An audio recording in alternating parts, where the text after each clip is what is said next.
Okay.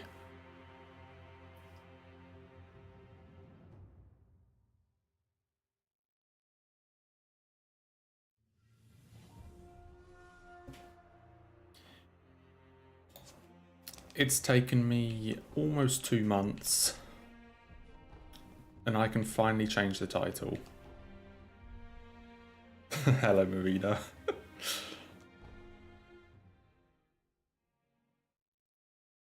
I mean, they were basically resets already, so...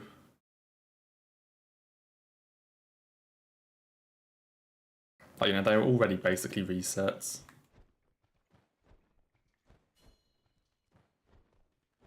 Yeah, so second ever run was 2 hits, and then finally, like a month and a half, 2 months later, I finally actually got another PB.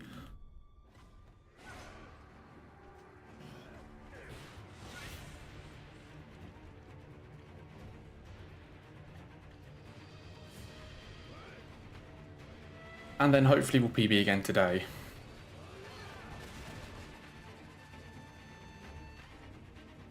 I can hope.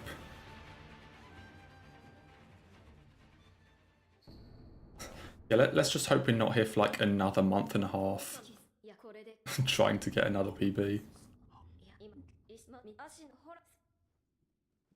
Let's just hope that's not the case.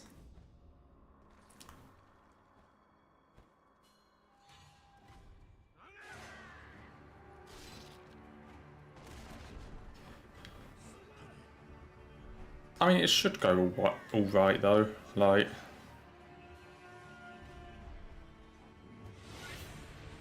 And that seemed like the one hit yesterday anyway was just like a meme pretty much. It wasn't... I think it wasn't entirely my fault, so... Like, pretty much there, we're not really making any mistakes anymore.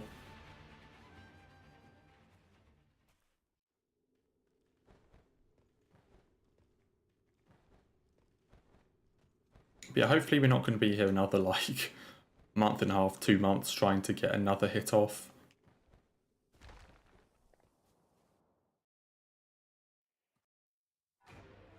So, hello, Lick. Hope you're having a nice Saturday.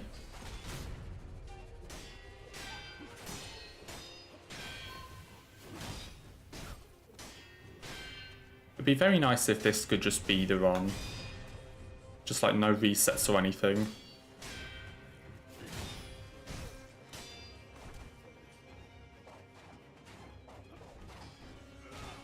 That would be much appreciated.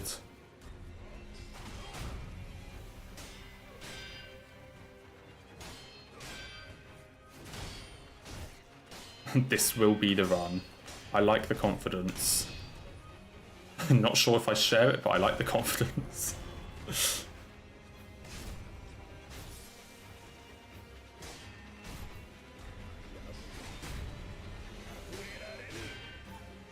I'm gonna say it's just a case of not getting like trolled by anything. No ape shenanigans, no gun fort, none of this stuff. No like random enemies in Senpo. Just all of those like random hits we've had. Just hope none of them happen. Like all the random hits I could do nothing about, just hope none of them happen today.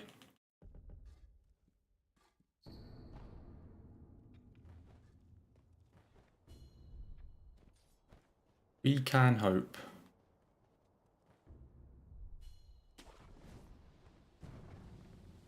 In all honesty, I'm feeling good about it. Like, I think finally having another PB is quite nice. So I had the 2-hit run on my second run, then... God, how long ago was the owl run? I'm trying to think how long ago that run was.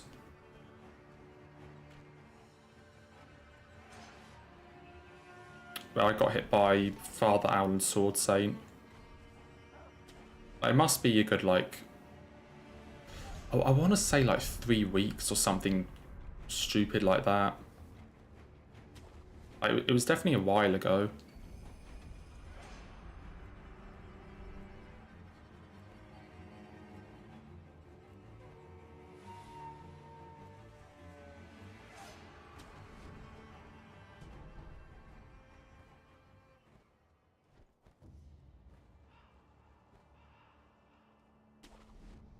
So I can't think of exactly when it was, but it must have been a while ago.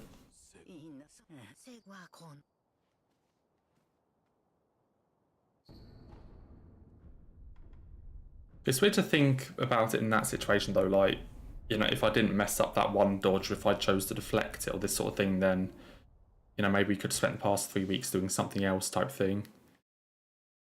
You know, it's weird to think about it in that sense. Of like how much time it could have saved not making that one mistake.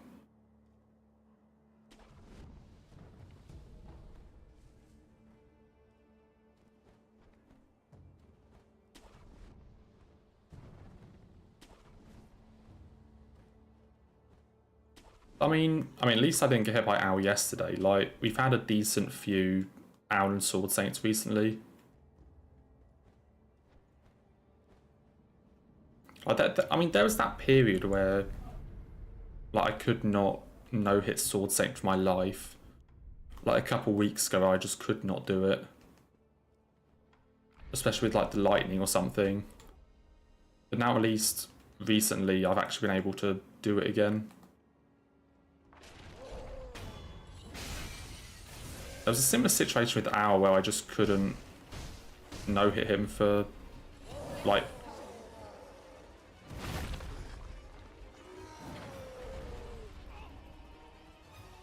Okay, the thing that happened with that is I was expecting it to do a 4th hit before the tooltip popped up, but it didn't.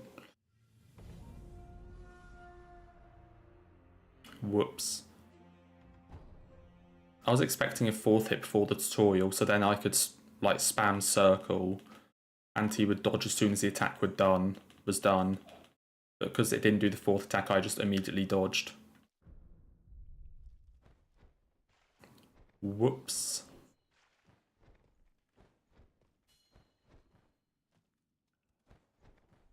Yeah, small warm-up, small warm-up.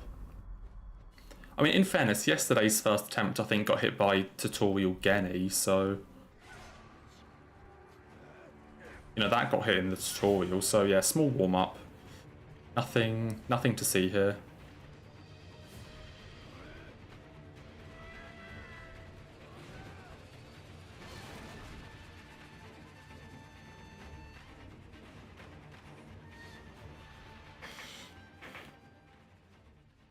I feel like if I don't get it, I'll just need to do like a long,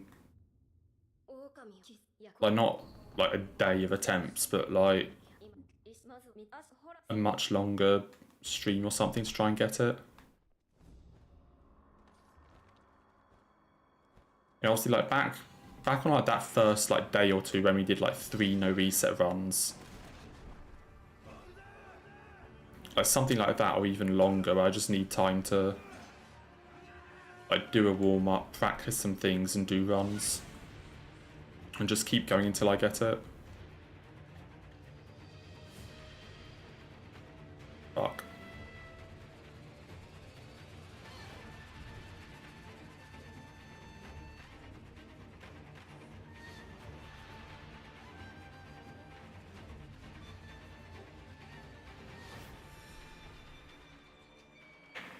So surely we're not going to be here for that much longer.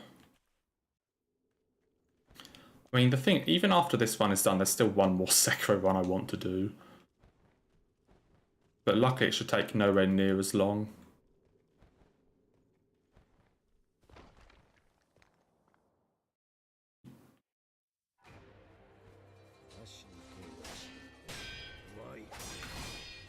Like, the last Sekiro run I want to do, I should be able to do in, like, 1 stream. Like, 2 streams max. Like, it's that easy.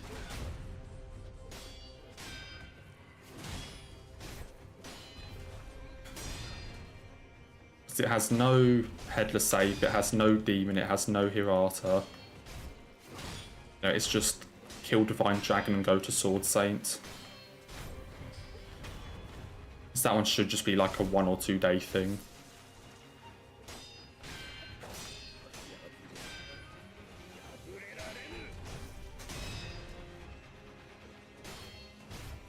Because like when you think about the amount of runs I've like got clear through Fountainheads, it's just basically doing one of those with a bit more dialogue.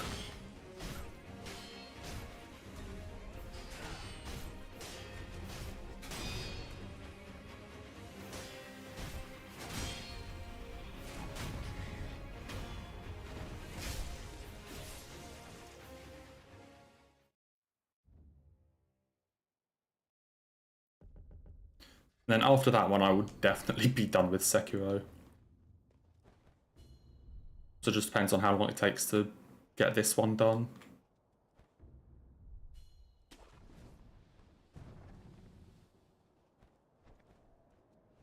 So I've done the first three endings, then it's just all memories and that other one, which is the fourth ending.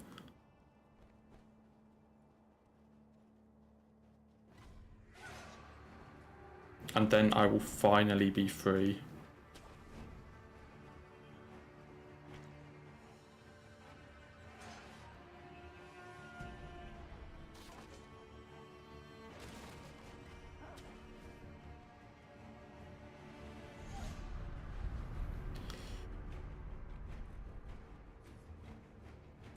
I don't actually know what I would do after Sekiro in terms of no-hit. I mean, well, it's between Elden Ring, DS3 and Bloodborne.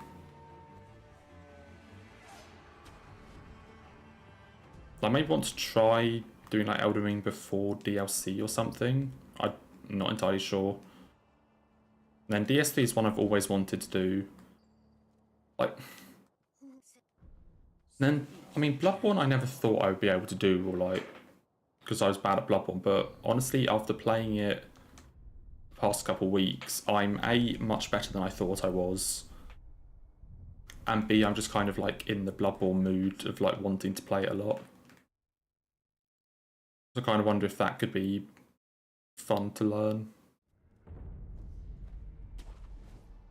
I think once I'm done with Sekiro, I'll want to do one of those three.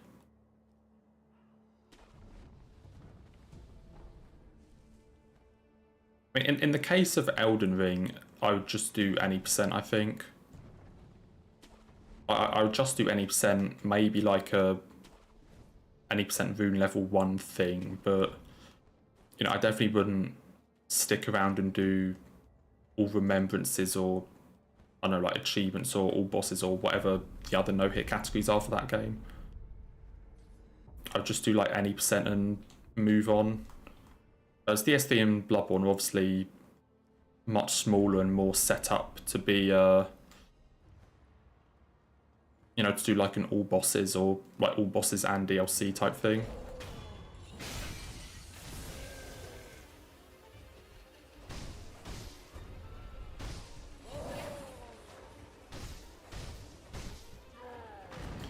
I mean, I guess from that standpoint, that'd probably be harder because, like, just because I'm more comfortable with Sekiro.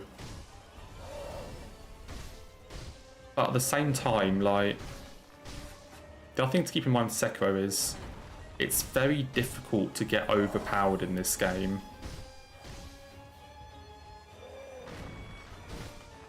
Like, it's very difficult to actually be over-leveled in Sekiro. The only time they're actually, like, over-leveled for a fight is Hirata 1 and, like, Butterfly and stuff. Other than that, we're, like, normally leveled for everything. But for those other games, you have the added point of, you know, A, you can get, like, really powerful weapons or upgrade them a lot. And B, also, if you're leveling, you don't have to worry about HP. So whereas normally in a casual playthrough, you would put like however many levels into HP, all of a sudden that's an extra like, I don't know, 20, 30 levels to put into like damage or something. So I think maybe like mechanically they might be harder for me just because I'm not as like comfortable with those games as Sekiro, but there are definitely like a lot of like buffs or other things you can do to like make it easier.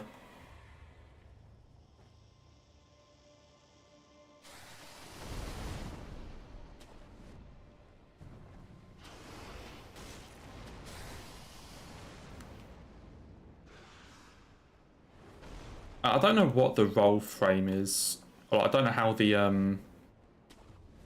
like parry frames compare to iframes in terms of like timings, like how much you have to avoid the attack.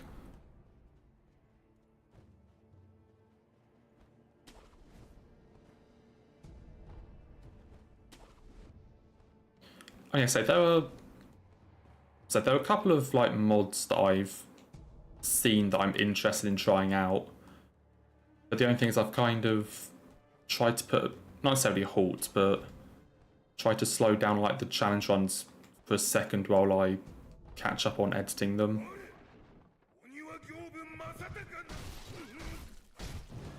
So I'll try and catch up on edits and that sort of stuff before I like record more.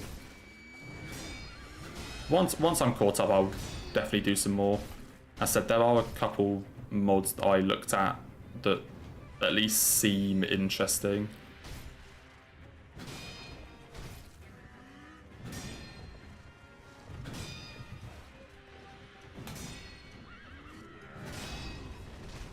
I mean, I say that's just one of the things, Marina, that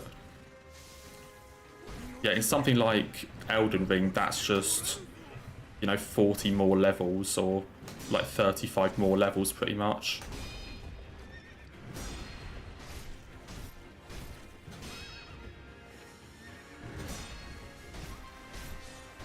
It's gonna stagger, thank you.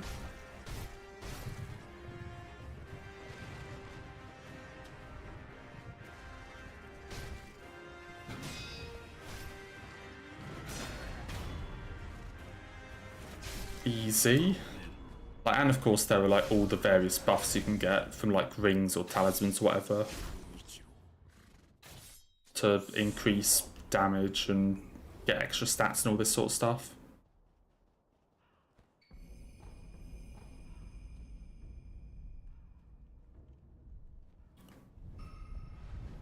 So obviously all the Souls games have things like obviously Red Tear Stone, or DS3 has like damage at max HP. Elden Ring has damage at max HP in Red Tear Stone, and obviously like 5 million other talismans and buffs. So there's definitely a lot of things you can use to help. I said I haven't actually like looked at. I haven't actually looked at any of the no-hit routes for those games, but that's just kind of what I would, you know, if I had to make a guess, that's what I would go with. Just that there's a lot of like buffs that you could potentially use.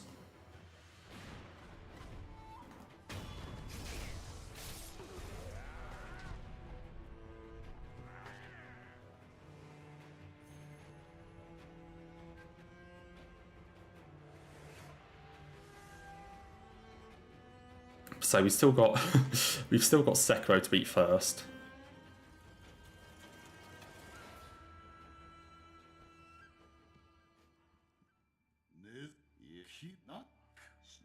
Still have this.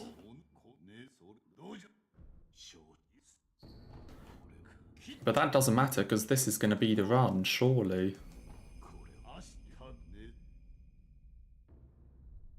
Surely that's not just me being delusional.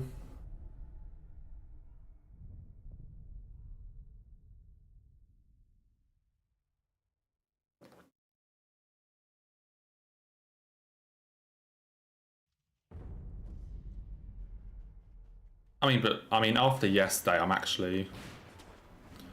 So after yesterday, now that I actually have PB'd on hits instead of just distance, I am feeling a lot more confident. Like, now that I know I can actually beat like the second run I did.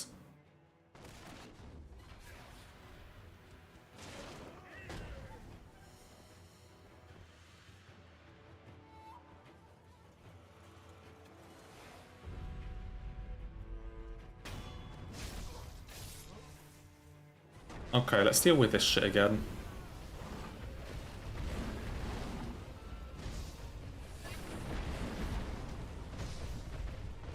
I'm pretty sure there is like a way you can actually make ball like semi-consistent for no hit.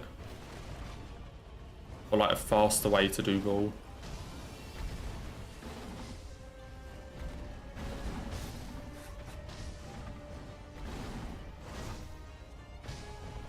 But I do not know it.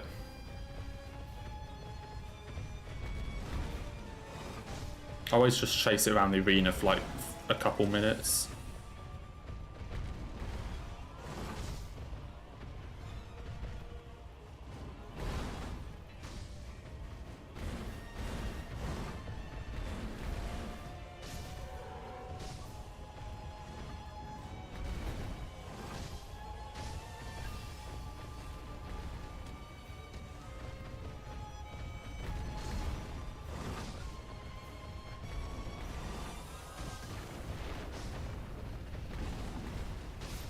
I mean, this strategy has worked pretty well recently, though.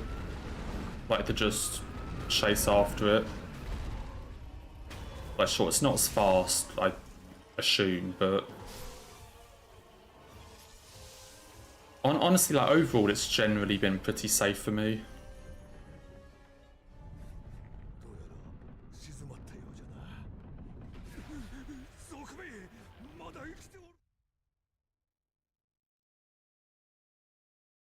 Because, like, you know, Gyobu straight into ball was one of those things that... Like, first learning Sekiro no-hit, that was, like, the worst thing ever. Having to do Gyobu straight into ball. And now it's honestly pretty chill. At least, like, I haven't lost a run to ball in quite a while. I've only lost, like, 1 or 2 in the past, like, month or something.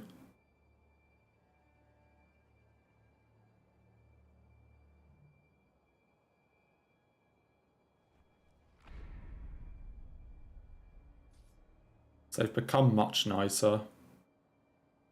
Well, you know, I've gotten much better at them.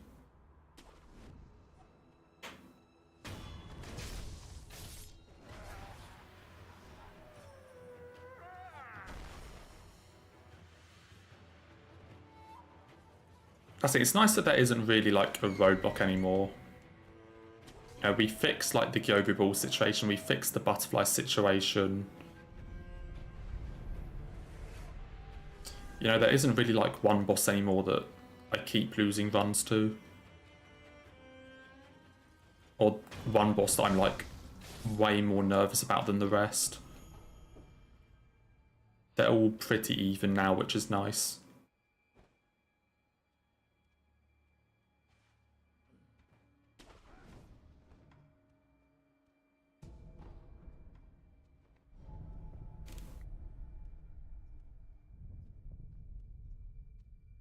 I say the only thing I can think of is something like Demon, but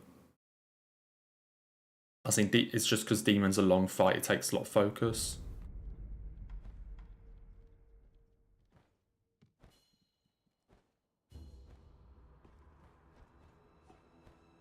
Like, the actual fight itself is fairly straightforward, it's just a very long fight to focus on.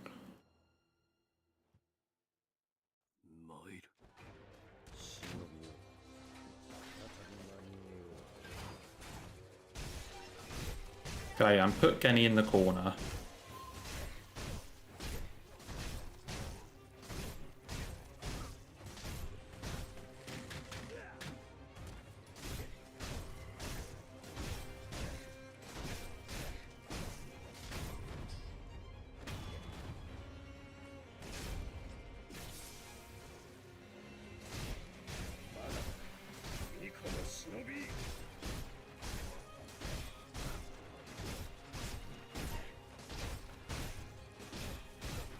We're also doing quite well in terms of, like, getting runs past, like, Genny and Screen Monkeys and all this sort of stuff.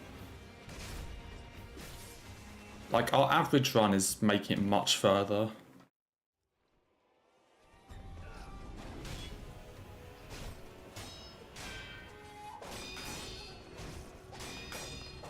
You know, go back, like, 3 weeks and the average run probably made it to, like, Gyobu or something.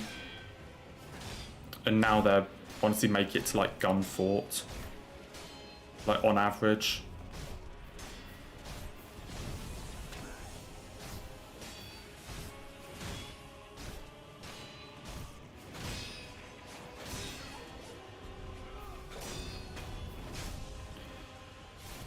Easy.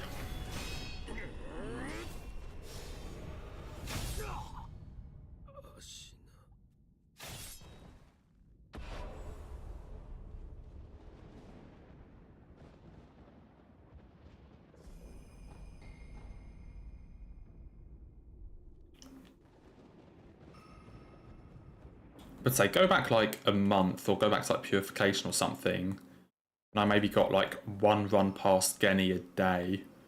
Or maybe, like, 2 runs past Genny a day if I'm lucky. Whereas now it's pretty much every run.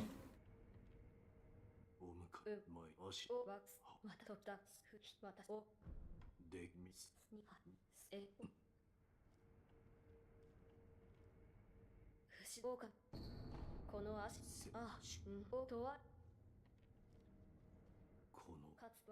was already 10 to 5. Jesus Christ. I guess I just didn't start until like an hour. Or like an hour and a half later than normal.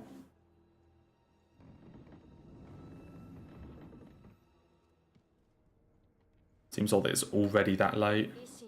I guess it's getting brighter again as well. It's no longer dark at like 5 o'clock. So it seems like earlier than it actually is because it's still bright.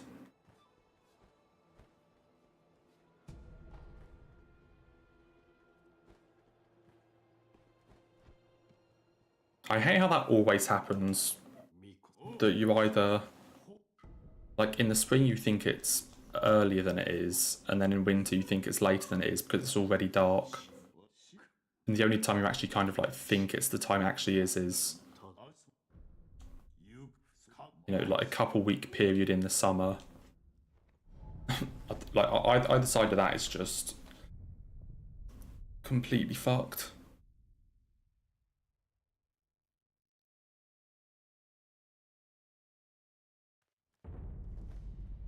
I definitely think it's worse in winter. Where you're like sat there in like pitch darkness and it's like, oh yeah, it's 4:30. And that's just how it is. I definitely think that's worse.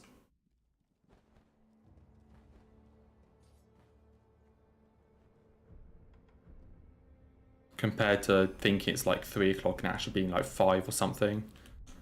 I don't think that's as bad.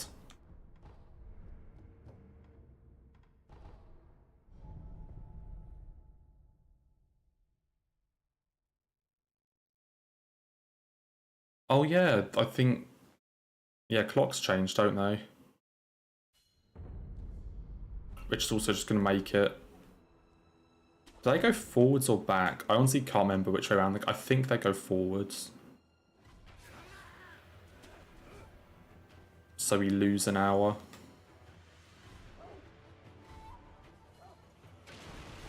Yeah, I guess that will also just make sunset like an hour later as well.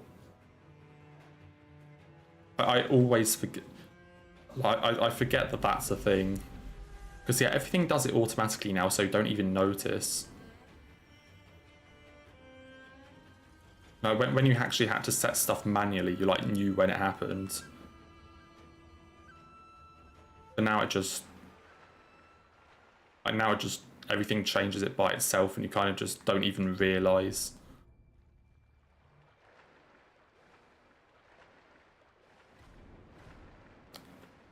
But normally you just realise when you...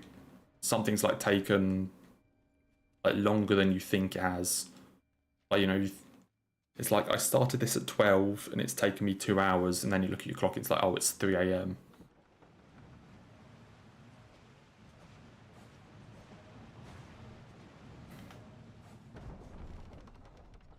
I still don't really know why we have it.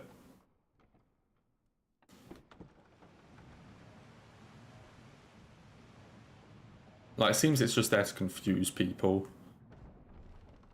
I mean, obviously, I know like why we used to have it, but I don't really see the point in having it anymore, I should say.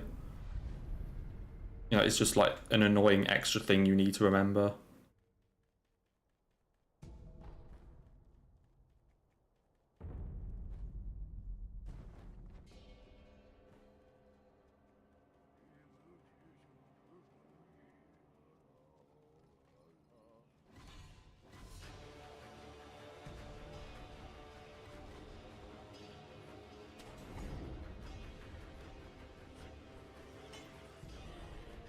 It'd be much better if they just kept the same time throughout the year and just went with that.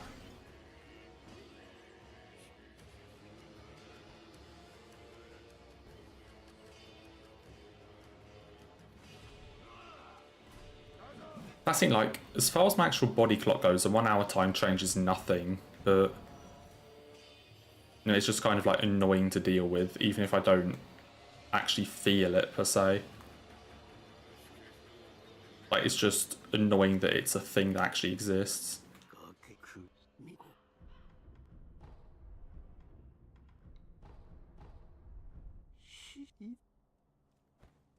Yeah, so I'm always up when it happens, but...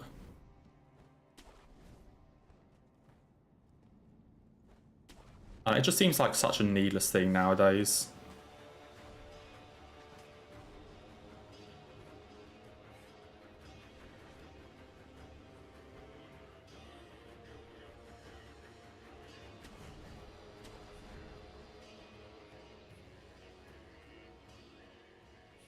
So I'm always up and notice it happen, and it's like, oh cool, yeah, the clock's gone forward an hour, but it's like, whatever, like, does it bother me? No, but it seems like such a minor, like, inconvenience or, like, minor annoyance.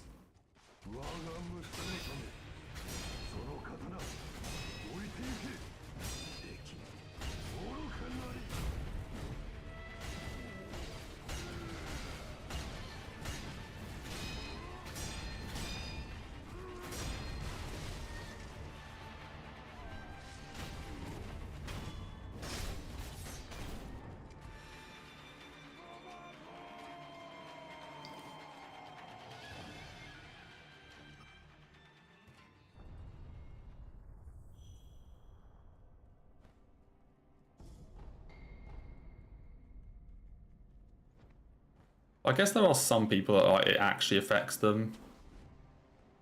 I mean, I guess obviously, like, being in and around Europe, like, this thing, because we're in Europe, a 1 hour time difference is nothing. Because everything's so close together. But, like, there's some people it actually really affects them. I just don't see how that happens.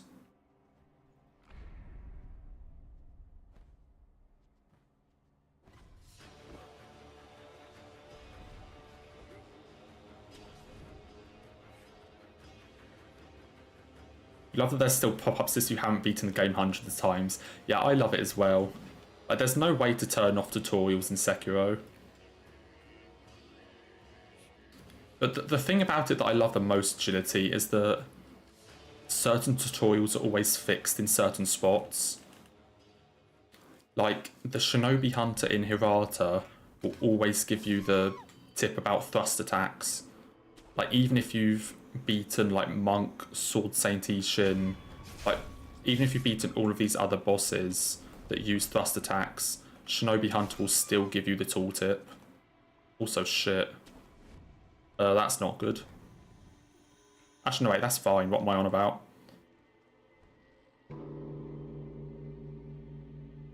Wait, is he not there?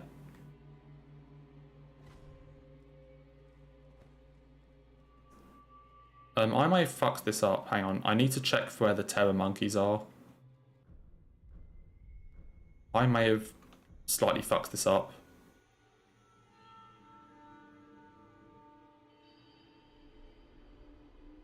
And then Lady Butterfly will always give you the tooltip for vitality and posture, regardless of how many other bosses you fought.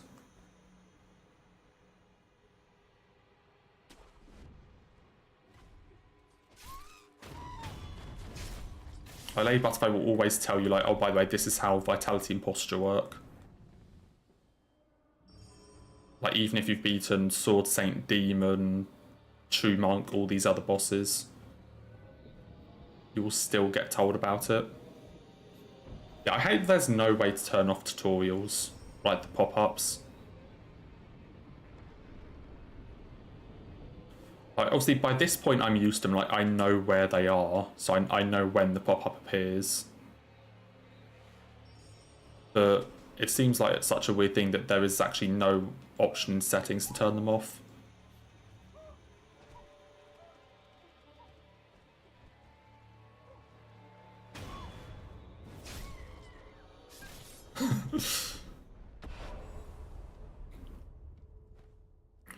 Yeah, I feel like it should, you know, it should be able to, like, read your profile or something and be like, oh yeah, this guy. I mean, obviously, if you check my, like, achievements page on Steam, I have every achievement, so I kind of feel like it should be able to read that and go, okay, this guy's beaten the game at least 4 times, so they don't need the tutorial for like how to deflect.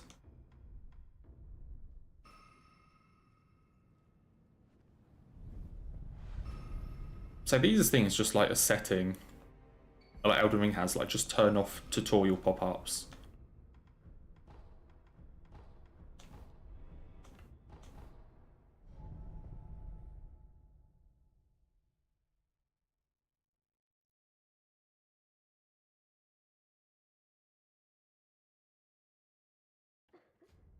Okay, the only slightly concerning thing here is that I did actually use an extra gatchine on the screen monkeys. Because I messed up on the green monkey. So it means I need to hope that I don't mess up like the second Tirata strat if I get there. Because if I mess that up once, then we're going to be scrambling the overworld looking for more gatchines.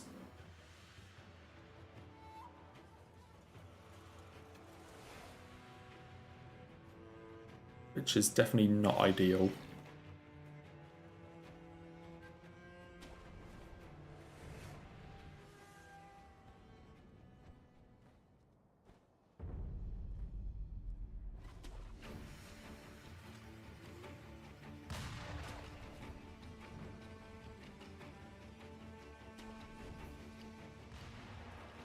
Was like, though the 2 that I pick up in Ashna Castle were always there as a backup, but now I actually need to pick them up because I use 1 for the fish. So I only have 1 extra instead of 2 extra. And I just use that 1.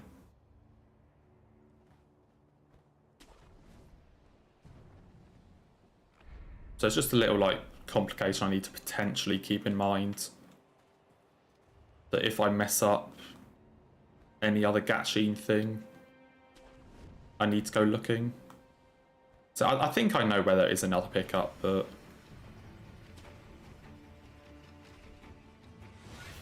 I'd rather not like have to go looking for it.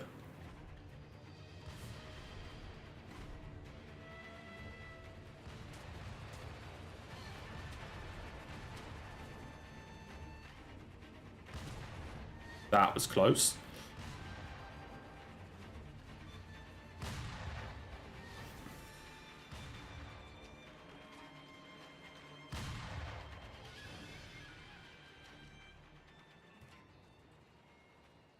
I remember when I was first like learning Hitless here and when I was doing Shura, Gunfort was such like just an RNG fest.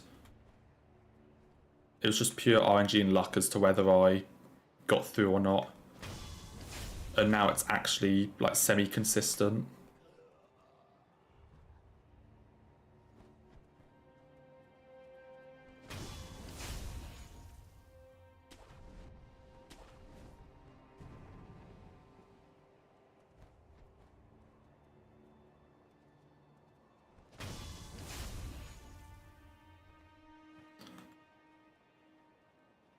I mean, I'm just talking about like the bridge part.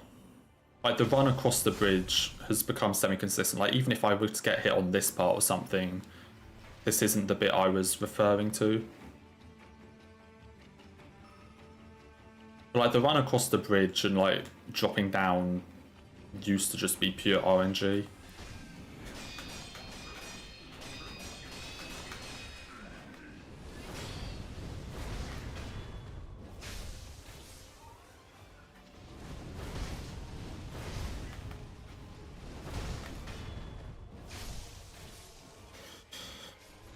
Oh, I didn't jinx it that time anyway. I know there's also gatchines in this water down here. I don't know how safe they are to get because of the fish.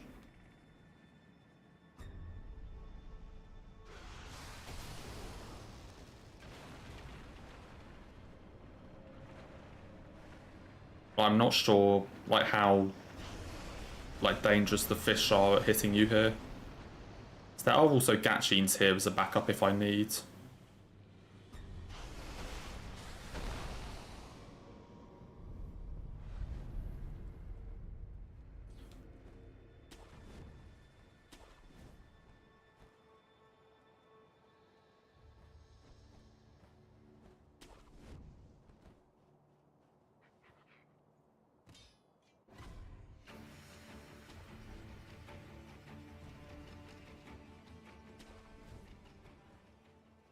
Okay. Honestly, I think I'm going to do 5 Ash Monk again. The fact I've somehow missed 7 Ash like twice in a row and gotten 5 Ash like 3 times in a row. That's also not good. I missed the jumps, now all the lizards are going to be there. And I'm at risk of getting hit by them. Or like proccing poison. Okay, I didn't get hit at least. That was mighty close.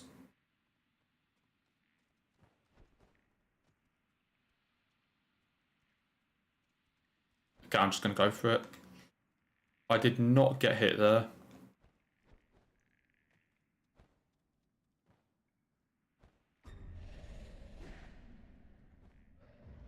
Poison build-up is completely fine, as long as it doesn't actually proc.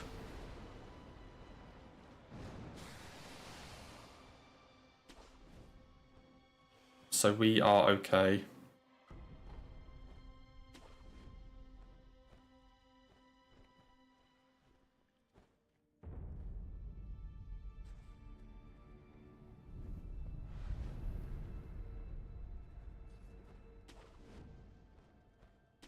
So it's slightly sketchy if you do miss that jump, because there are like a lot of lizards in that cave. And I never feel comfortable just like trying again. And, like getting caught in the poison.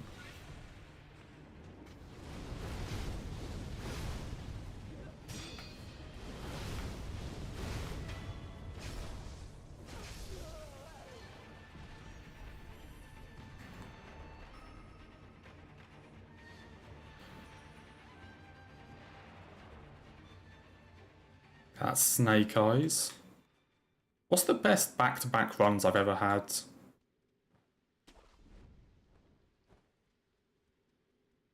I want to say it's Headless Ape. Actually, I think it is. Yeah, I think the Father Owl run... I think I did the Father Owl run, and then straight after that I did a run where I got hit by Headless Ape. Yeah, so I think I've had back-to-back runs clear Fountainhead like once before. Although this is also a pretty good start for that.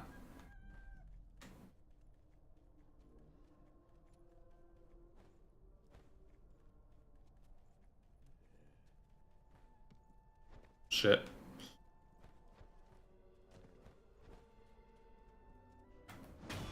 Actually, I guess it isn't back-to-back runs, is it? Because I got hit by Ogre early on, like in the first run. So actually, yeah, scrap that. I guess it's not like actual back-to-back. Miss Noble is a little scary though. Yeah, what hardest boss in the game?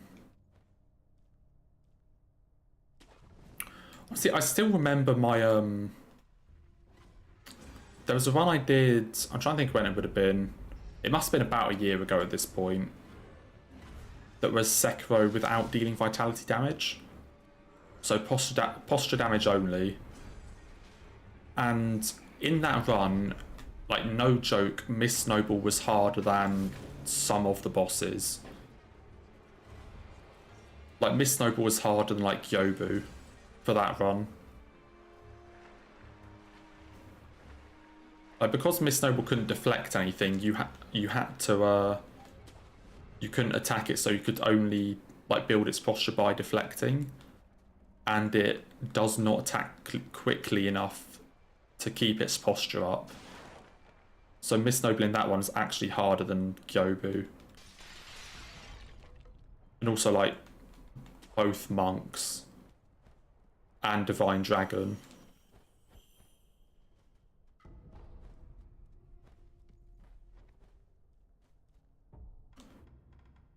That's still probably like my favourite challenge run, like conceptually, that I've done. Because of like how differently I had to play the game. And I said like how differently like it changed which bosses were difficult and which bosses weren't. Ah, shit.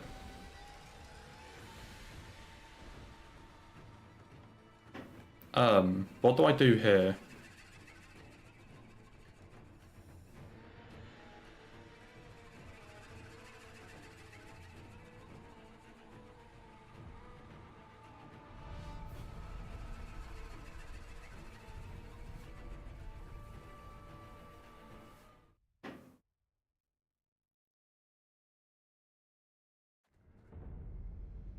Okay, where can I get snap seeds? Where can I get snap seeds?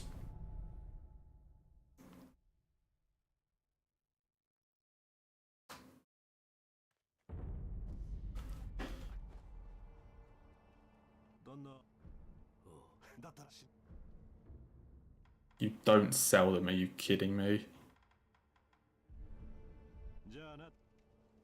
Where can you buy snap seeds and ashes?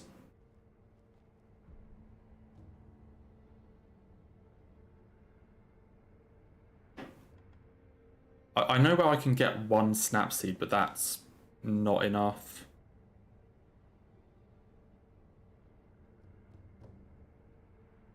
I want 3 snap seeds. If it comes to it, I can always just buy I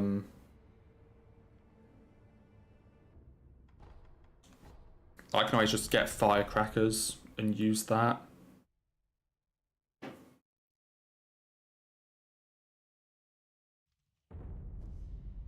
Where can I buy them?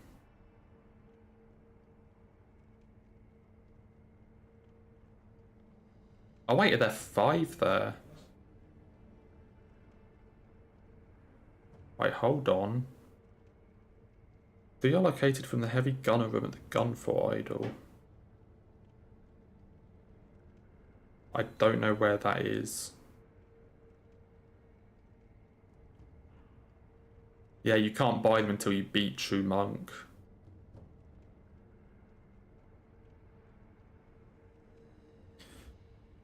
Okay, hold on. I think I can buy ashes from this guy.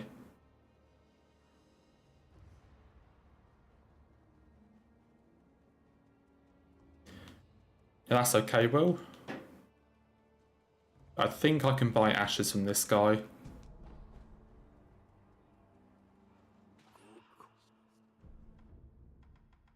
Let me sell that. Let me sell the pellets.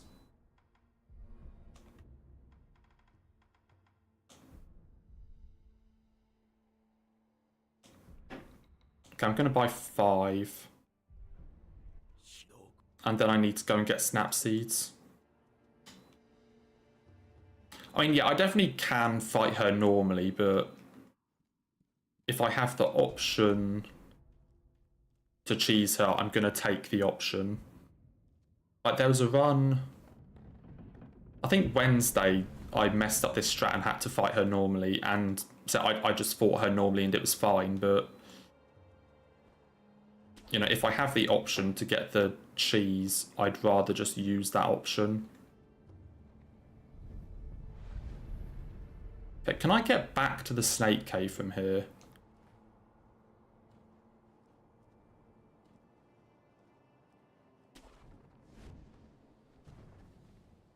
I can't. I'm going to have to go from the stairway then, aren't I?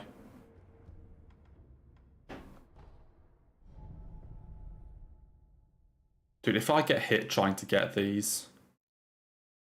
Is the snake still going to be there? Or is it moved because I've beaten...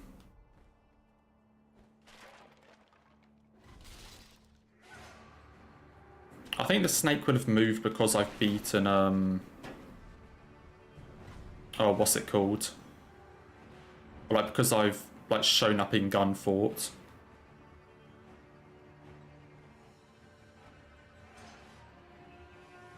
Welcome back, Lick. It's going well, but we're in a slight situation. In the sense that I messed up the Corrupted Monk strat, and we're now out here looking for snap seeds to try it again.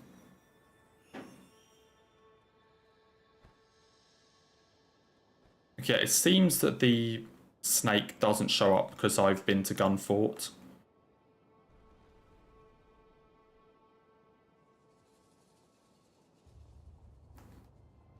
So I know there's a snapseed here, but I thought this was like 1 snapseed. But according to Fextra Wiki, it's 5. Okay, it's 5. I thought that was only 1.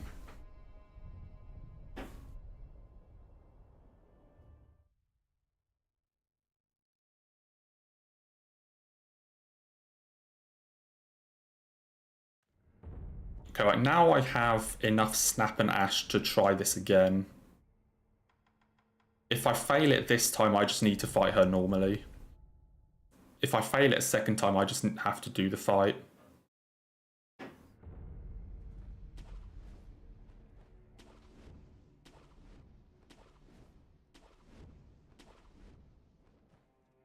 Yeah, first we actually have to run all the way back there because I didn't get an idol or anything.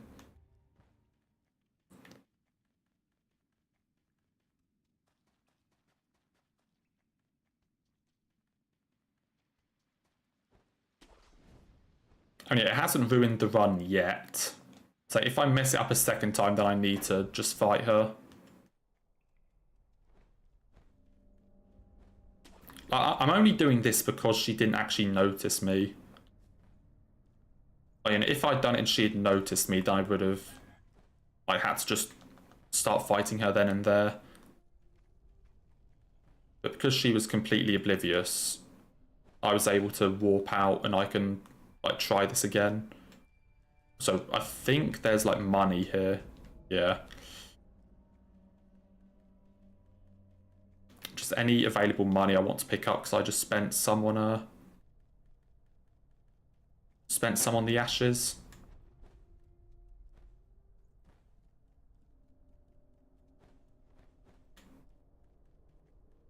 Okay, let's run back again and try this another time.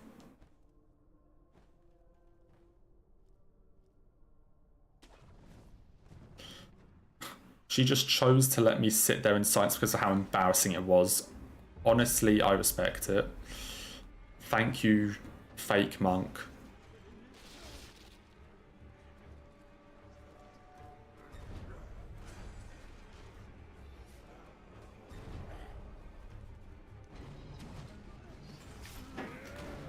So if I fuck it up a second time, I'm just going to have to fight her. I guess there are technically other snapseeds I could go and get, but...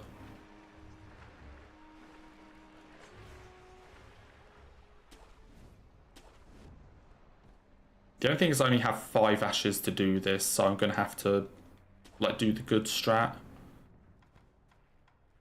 I only have 5 ashes. I'm still confident I can do 5 ash, but we'll see.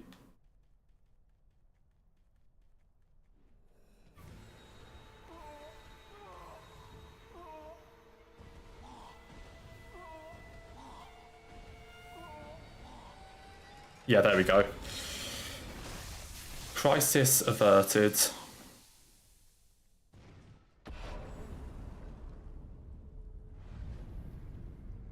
Crisis averted. No run lost to fake monk today.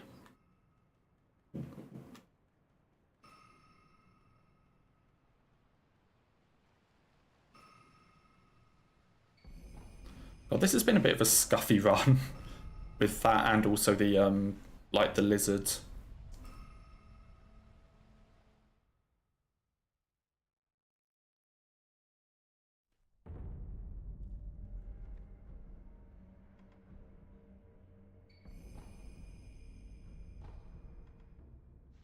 So luckily the lizard didn't actually hit me. Like, it started ticking poison, but no actual hit.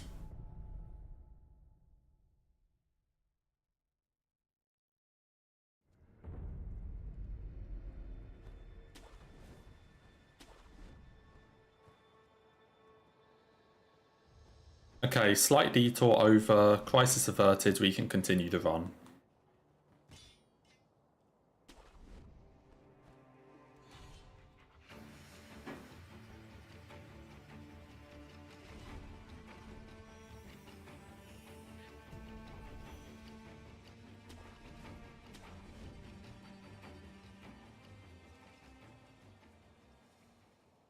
Well, after after struggling to beat the absolutely free boss of Monk, we now get to deal with Ape.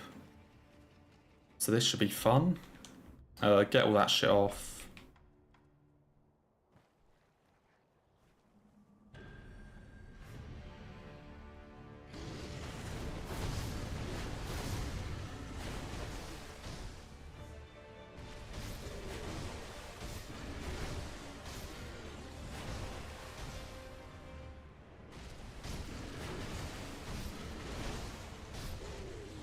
Hopefully he's going to go more into the center of the arena.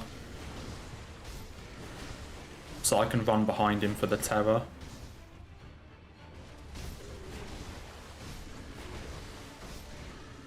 Yeah, that's what he's done.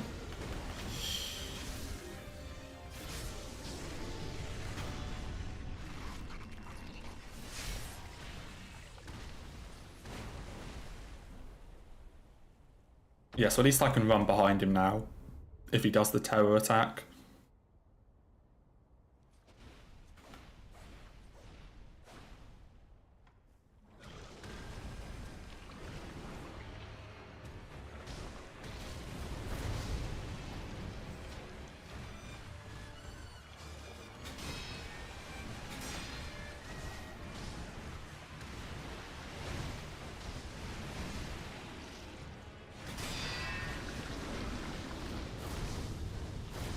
I do not feel safe about this.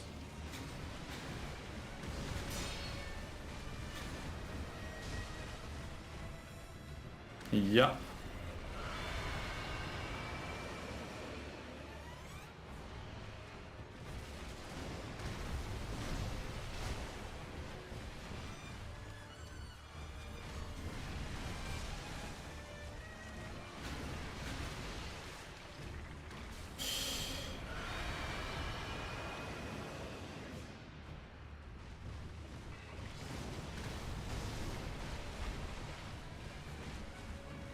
Gotta stop backing away.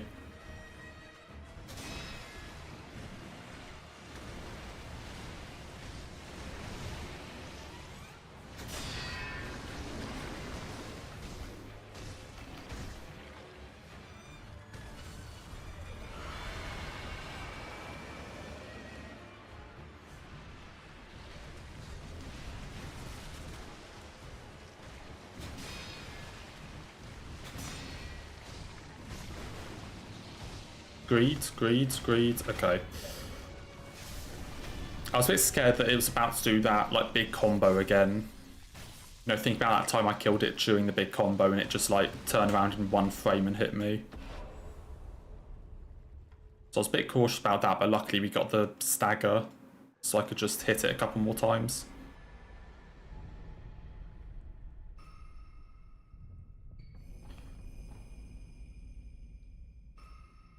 That's definitely one of the most scuffed, like, hitless Shura sections I've done.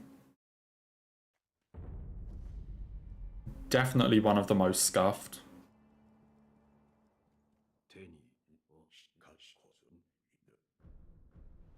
Especially for it to still be hitless at the end of it.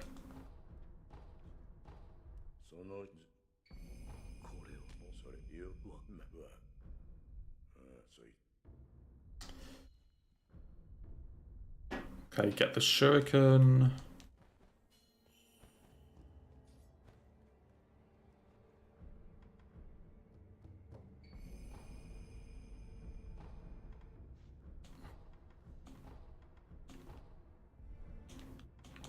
And then we go to Owl. Oh, good.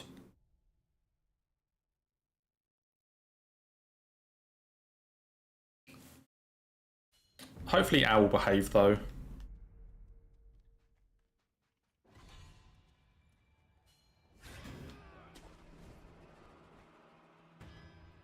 I mean, he definitely didn't behave yesterday. Like, yesterday was a pretty annoying fight to get him in the corner, but hopefully he will be better today.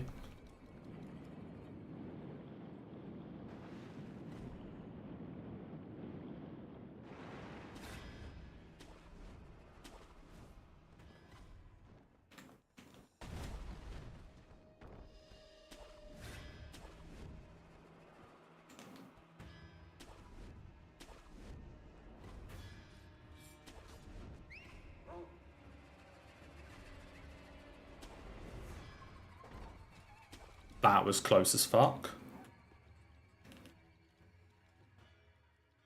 Okay, shuriken on, confetti on.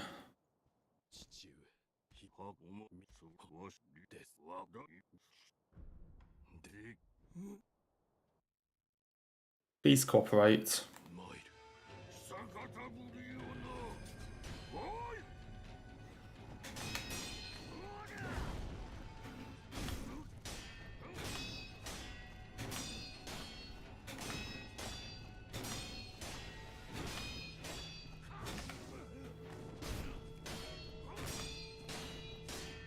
That was literally just my fault.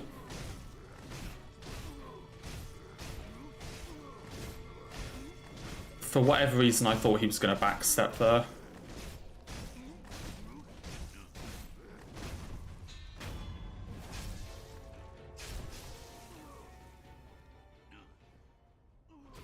For whatever reason, I thought he was backstepping and wasn't expecting to have to deflect something.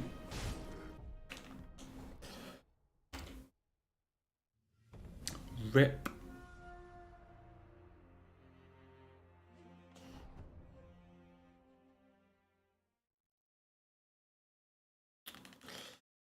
Shinobi Owl is not the kind of boss I expect to get hit on.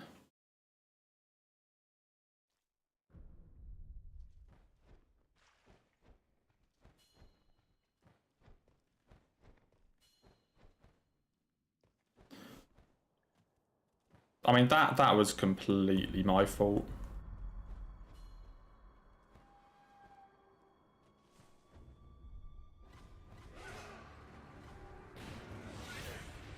So I assumed that he was gonna like jump back or whatever. I wasn't expecting him to just do another slash. So I was just late on pressing deflect.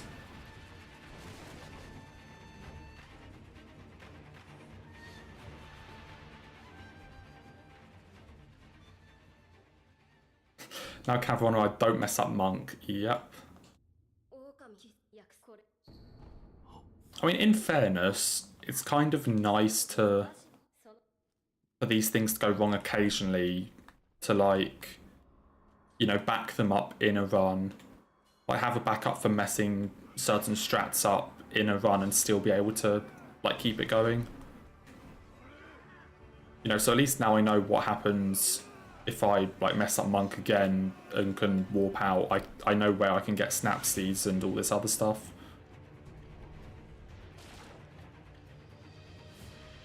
You know, so I don't need to like worry about that because I now have a backup. I mean, obviously it would have been much nicer if I just didn't mess it up to begin with. But say, having a backup for certain things is always nice. So now I have a strat for Monk, or like a fix for Monk. I have backup Gatchines if I need them. I guess I also have like backup like Sen if I need to buy more stuff.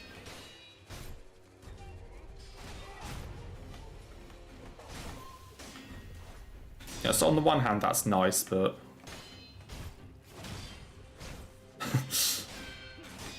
every run is a learning experience.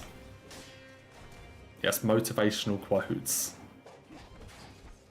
Just what we need.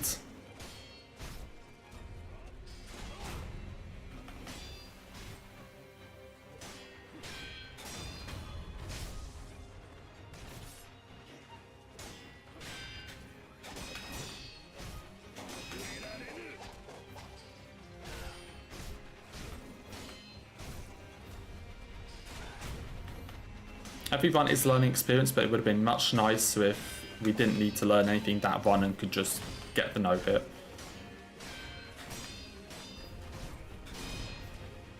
But oh well.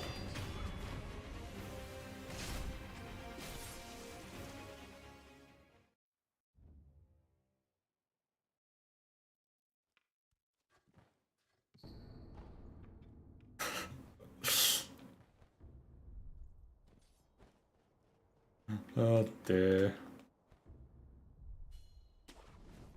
But surely this one will be the run. surely.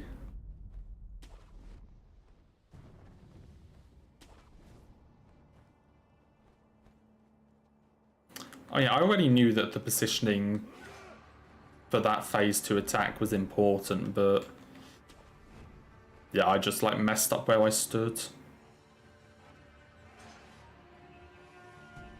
It's such an annoying thing though that like the like your position in the arena actually matters for that. You know, it's not like dodged the same way every time that your position actually matters. Like you need to be running a certain way.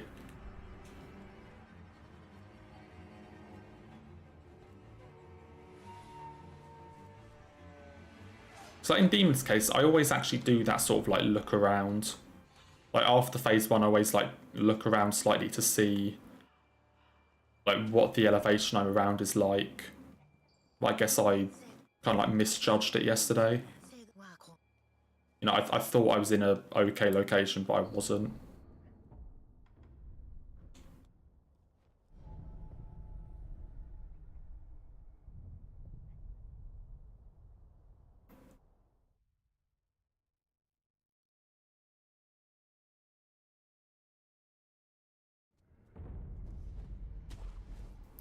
It is what it is though, like hey, it's rough, but it is a pretty easy fix.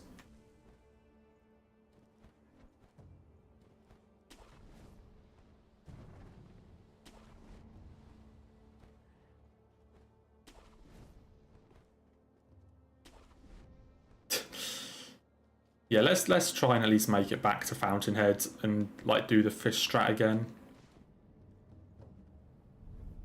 I would actually be like really curious to like see a breakdown of all of my failed runs.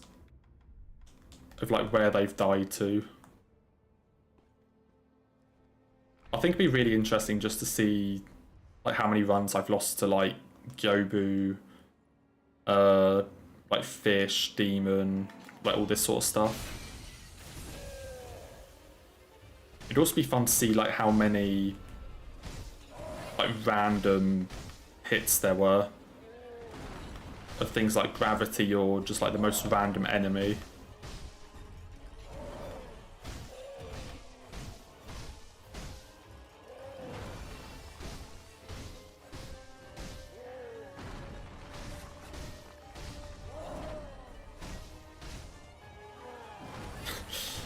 Okay, the 30 hit to Ishin may have been a slight exaggeration. Like that may have been a slight exaggeration.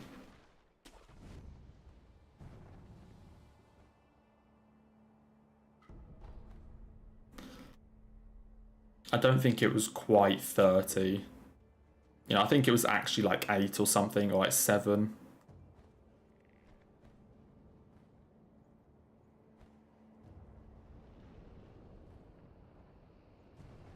So I'd kind of just be curious to like just like see the breakdown of hits. Just like all the random places I'd thrown.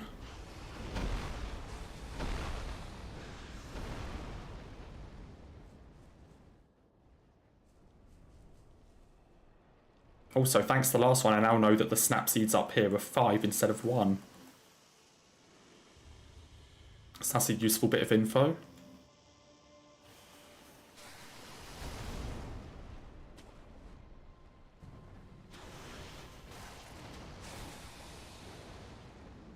I can't be curious how many runs like didn't even make it to Gyobu. You know, how many died to like Tutorial or Ogre or something like that.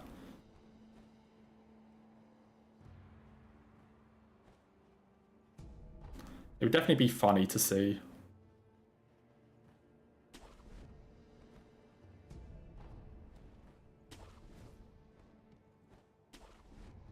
At the same time, it'd probably just make me sad, like, looking at all of the hits I'd have on the most random points in the game.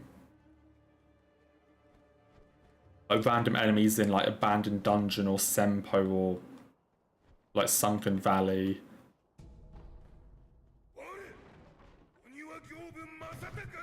like the fire hit in Hirata 2 on the wall. Like, there have definitely been some good ones.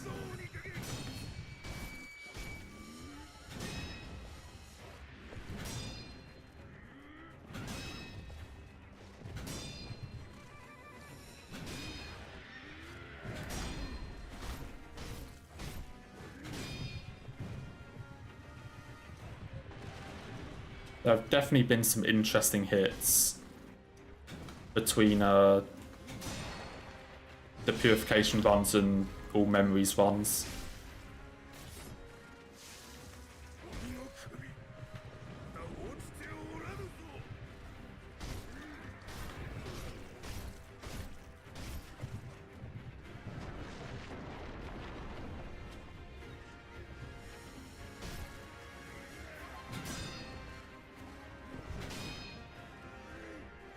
I can't see, there's a fucking tree in a way.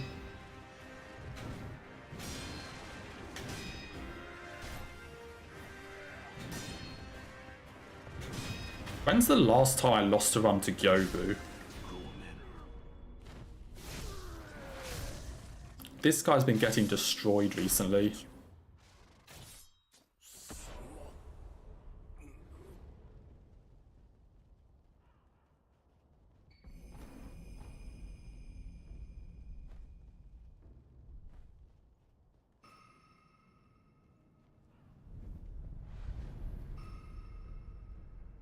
But I think I've definitely solved the Gyobu issue I used to have. I still go back to that stream of Purification. There was that one stream of Purification where I think I fought Gyobu like 14 times in the stream. I think I beat him like 2 or 3 times.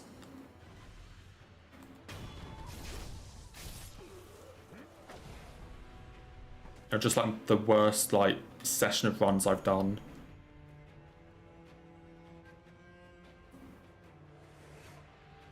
It's like 2 out of 14, like 3 out of 14 successes. And I'll go to now where we're probably on like 9 out of 10 or something.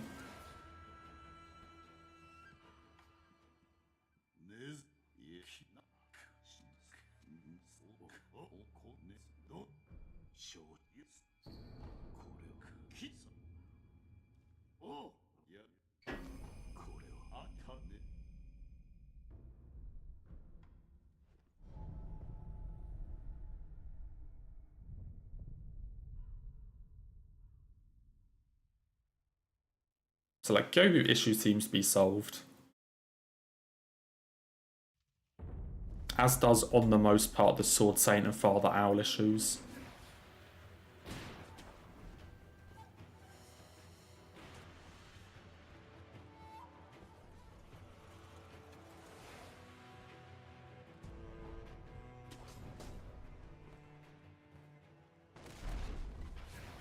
I mean, I guess I'd always find like new places to make mistakes, new strats to mess up.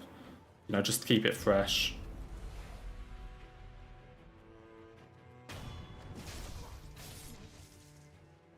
Yeah, Gyobu is like starting out learning no hit for this game. Gyobu is one of the worst.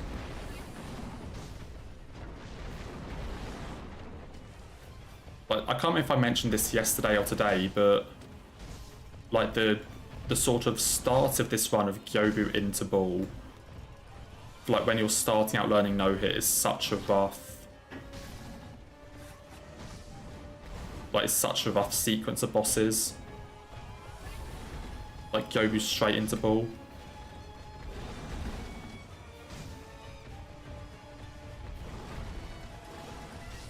Like if you start out like or want to start learning Sekiro no hit, those are the two that need practicing the most. Because they're both incredibly rough. So like Gyobu can still cause problems even now. Like sure I haven't been hit by him in a while, but he's still a like tough fight.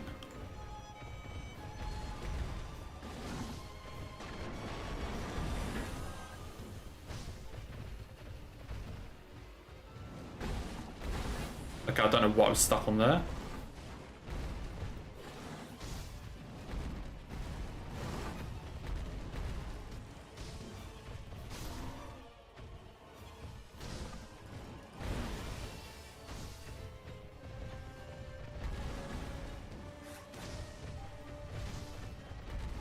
Come on, just run into a wall. Oh my god, how's he not run into a wall yet?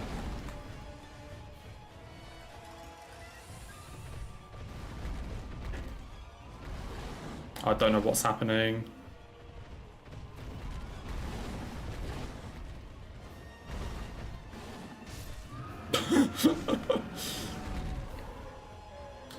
Easiest no hit ever?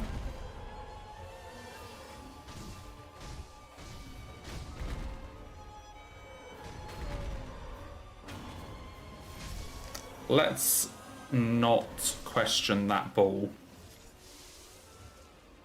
It was still hitless.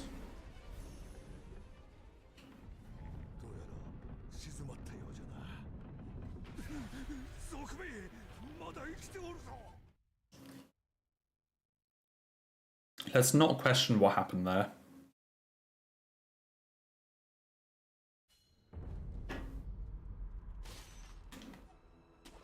I didn't get hit and I didn't take damage, that's all that matters.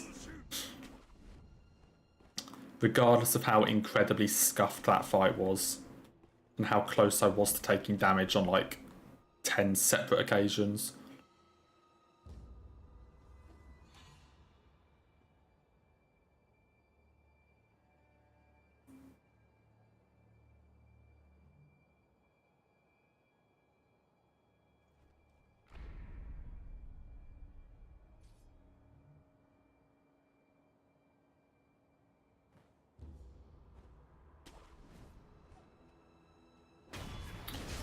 What just occurred a few moments ago? I don't know, I can't remember.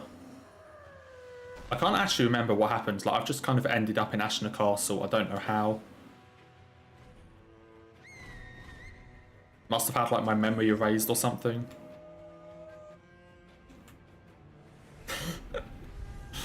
Oh dear. That was definitely one of the boss fights of all time.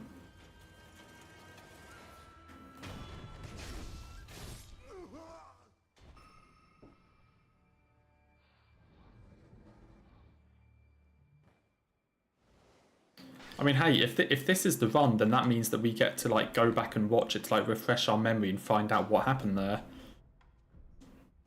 Because at the moment I can't remember.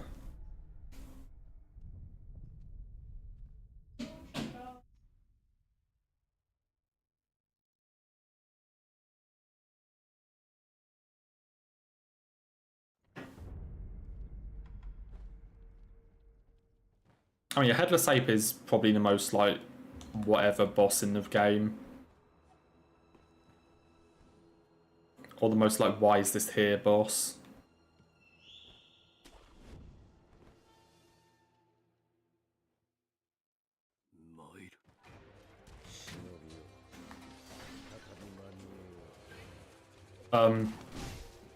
Why does he do that?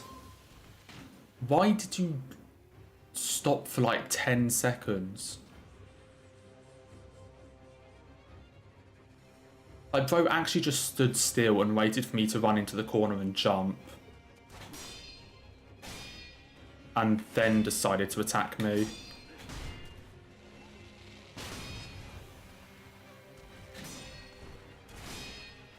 Like, why?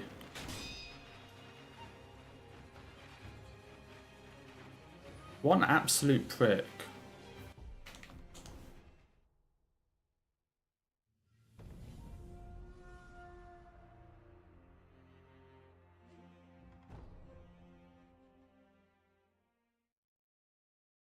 Like, Genny really waited for me to get into the corner and just stood there doing nothing, and then as soon as I jump, starts running towards me. Even though that's not what he does.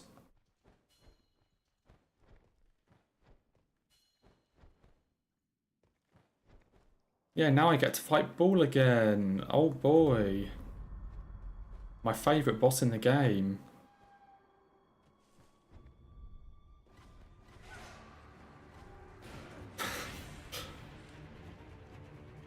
That's such a dumb hit. I swear that happened to me on...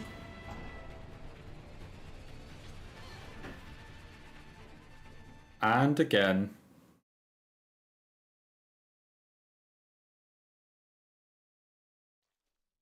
Whoopsies.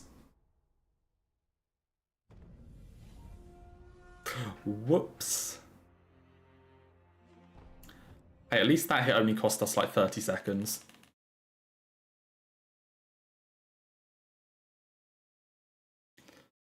Like that's not quite you know, run into a flaming wall in Hirata 2 levels of like hit.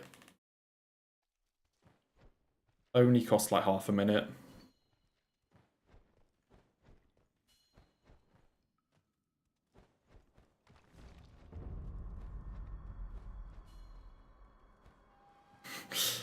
Yeah, that time will never be regained. It is lost to the void forever.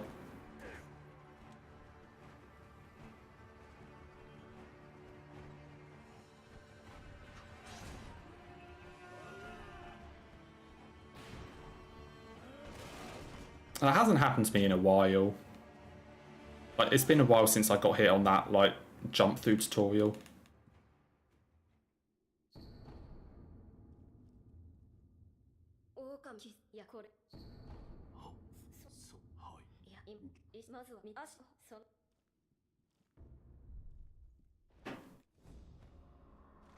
So irritated though. Like, imagine what would happen if I just like deflected that one owl hit.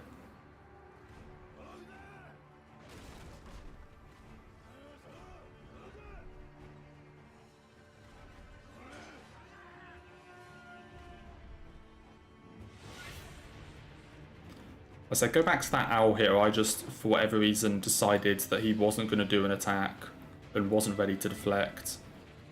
And then imagine I deflected it.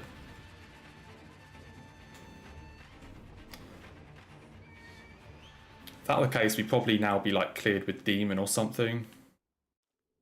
Or at least like on demon.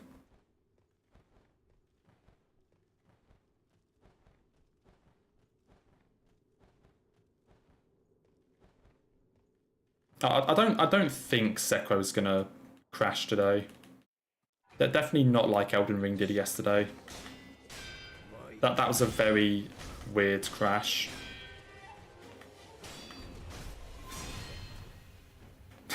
Yeah, Sekiro crashes, then just Sekiro immediately opens again.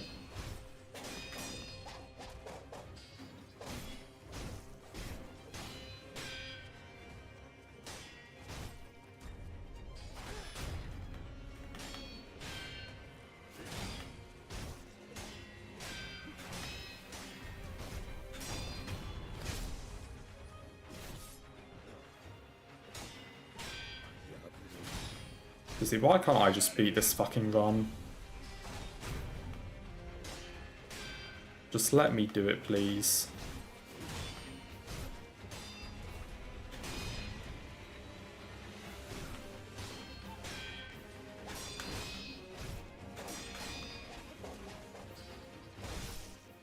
Okay, and then Genichiro just completely changes the angle of his attack.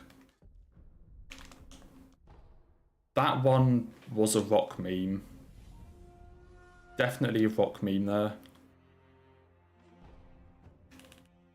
He's doing his attack and then he just 180s it for the final hit for no reason.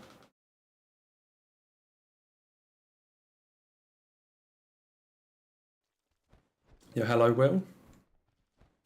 Hope you're doing okay.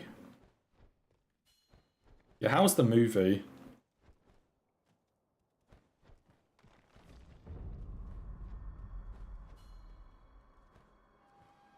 Okay, Agility, we can we can shut up about how the last 3 attempts have gone. We don't need to talk about the last 3 attempts.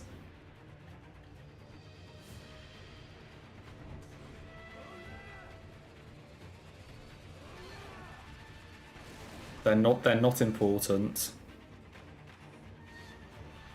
What is important is this attempt. Because this is going to be the one. Cope.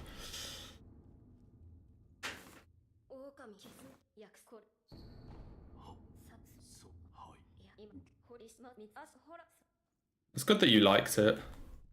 So like I said earlier, I haven't been to a film in ages and I don't really plan to see one for a while. Or like there's none like coming out now or soon that I'm remotely interested in. It's nice that you enjoyed it.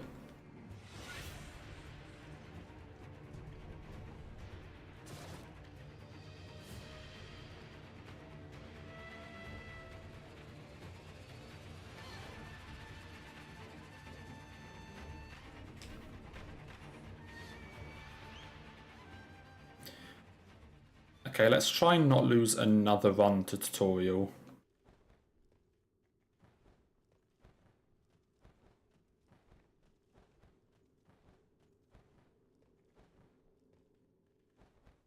Have I ever lost like 3 consecutive runs in tutorial? I don't know.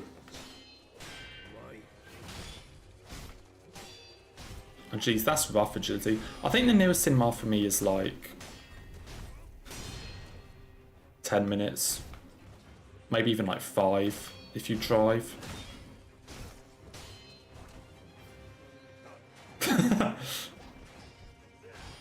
Yeah, sometimes the things you say aren't worthy of a response, or just leave people unable to give a response. And that applies to DMs as well.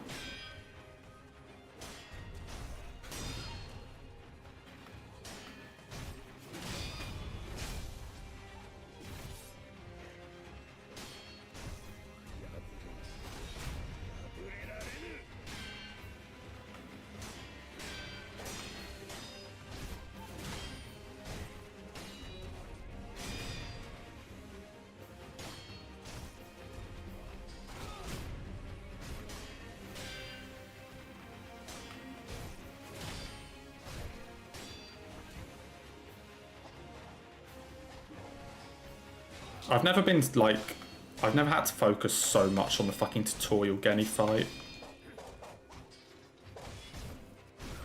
I've never had to focus that much to beat tutorial Genny. I just wanted to make sure I didn't lose like 3 consecutive runs to tutorial.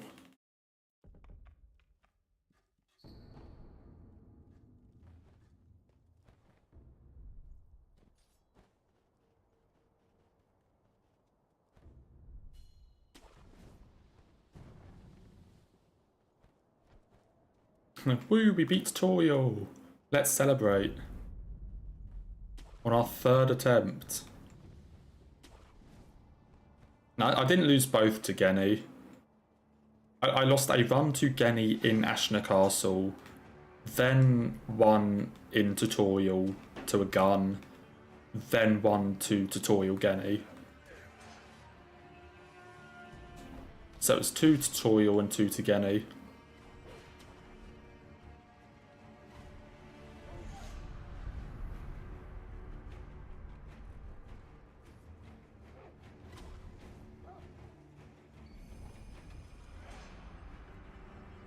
But we are free from that at least for a tiny bit longer, like a couple minutes.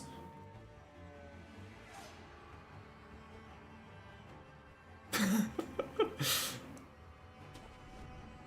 think it's more than 43 attempts, because of course the attempt counter there only increases when I mark off Gyobu. So it's like 43 attempts past Gyobu. Like 43 attempts to Gyobu. The actual number is going to be higher. Yeah, attempt like 70 or something like that finally made it out of the tutorial.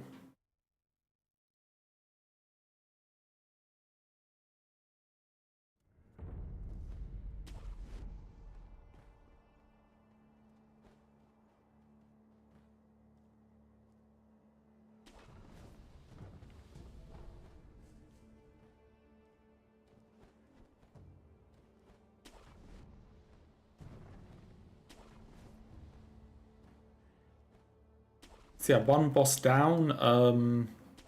Got how many bosses do I even fight in this run? 1, 2, 3, 4, 5, 6, 7, 8, 9, 10, 11, 12. 13 is Ape, I think. I think I'm at Ape 13, Al 14, Monk Akami. That's 16. Dragon, 17. Headless Ape, Demon, 18, 19. 20, 21, 22, 23, 24. I think 25.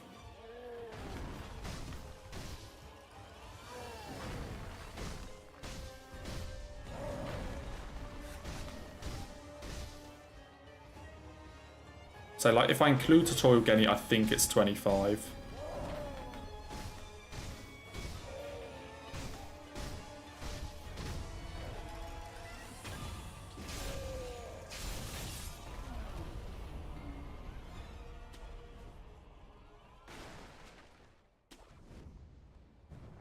Wait, yeah, I didn't count fish, that's true. That is true.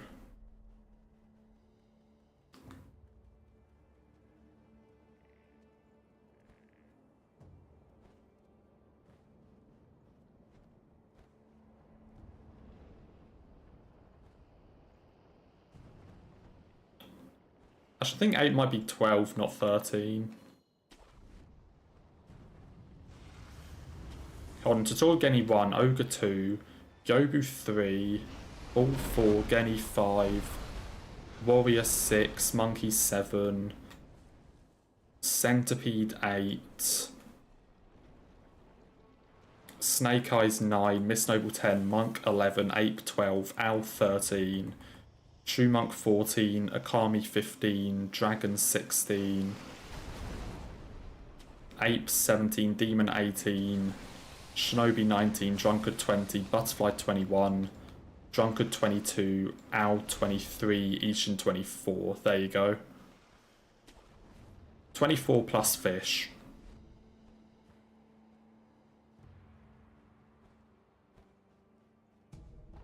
Plus Gunfort, I guess, because that's also a pretty sketchy area.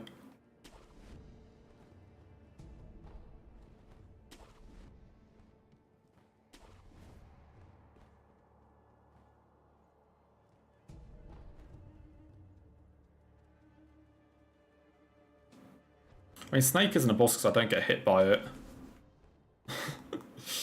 Fish is a boss because I actually have lost runs to it. Fish is an honorary boss.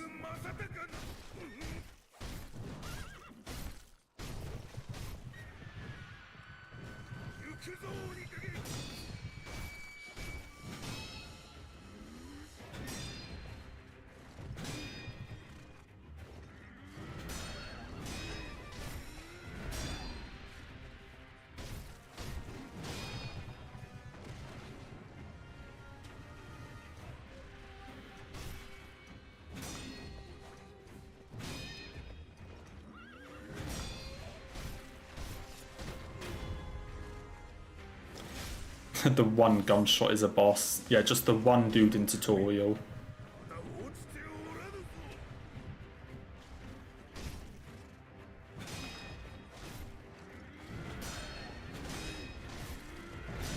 What happened to my stagger? I assume it got cancelled by... Yeah, it definitely got cancelled by the phase.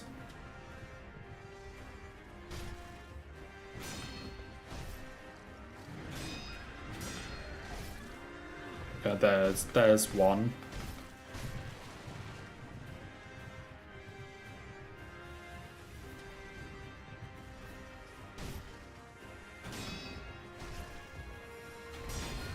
Well, we're 3 for 3 on Gyobus, so at least that's one boss I can beat.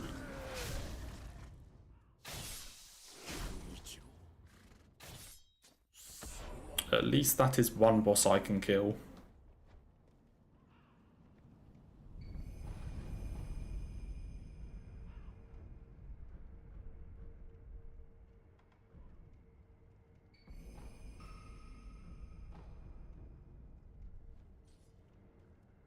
Okay.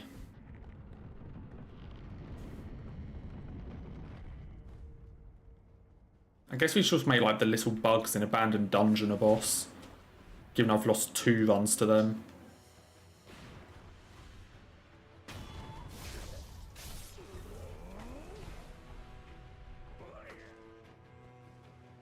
Wait, that's actually a good point, agility. Like, the only stuff that's actually, like, gone wrong today is all the cheeses. Like, all of the times I just, like, fight the boss normally, they've gone fine. It's all the cheeses that aren't working. Like Genny, Monk, Owl.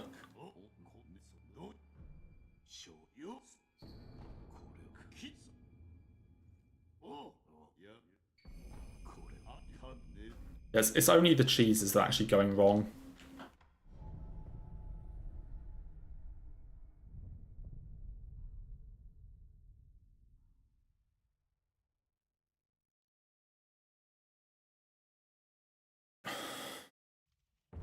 Okay.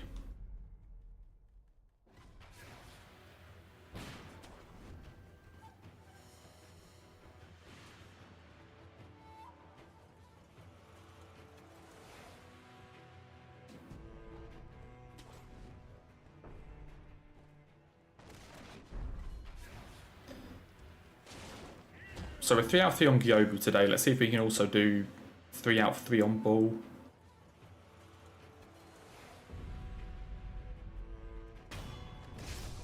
I mean, the last Bull definitely tried to end the run, that's for sure.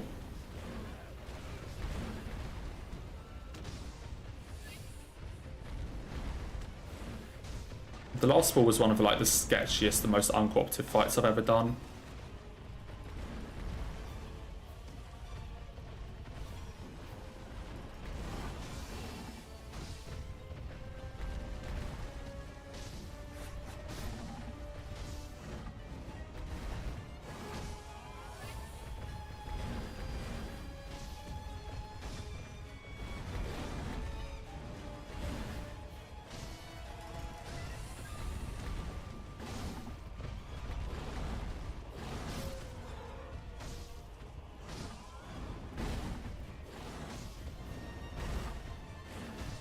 I love when the camera just like puts me in a wall like that.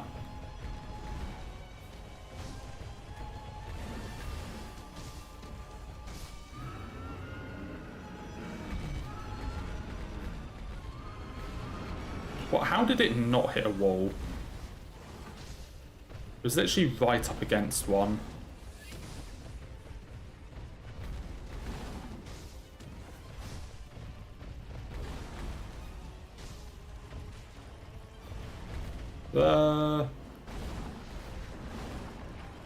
What is this dude doing?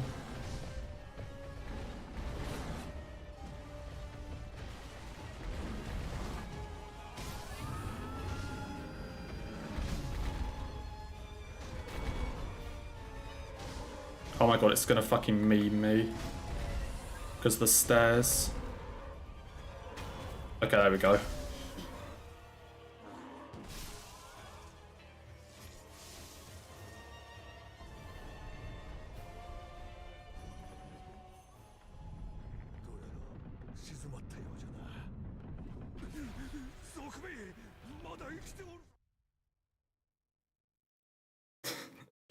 Are you trying to figure out like the lore behind the Millicent profile picture?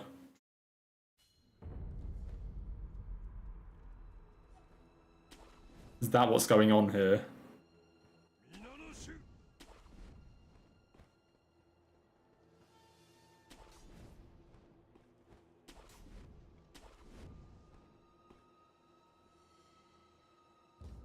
You know the truth, do you? Do you?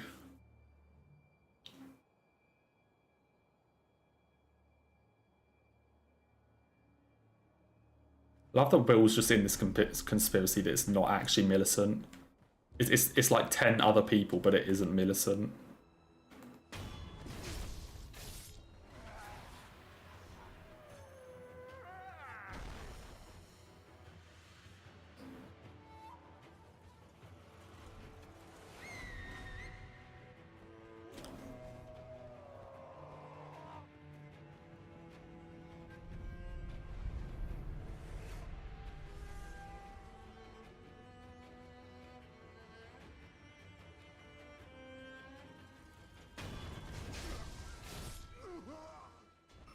I think Bill's just been playing too much Genshin. He's addicted. Like, it's the only thing he can think about now. See, he can't think about anything other than Diluc. He's become addicted.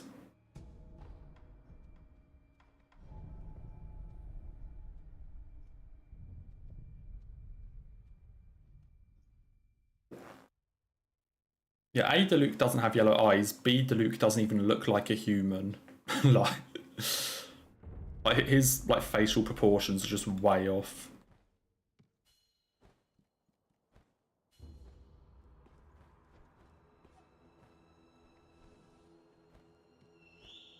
You played an hour 30 this morning? That's more than I've played today. See, you're the one complaining that I play it too much, and you've literally played way more than me today. That was close as fuck. Please never do that again, Genny.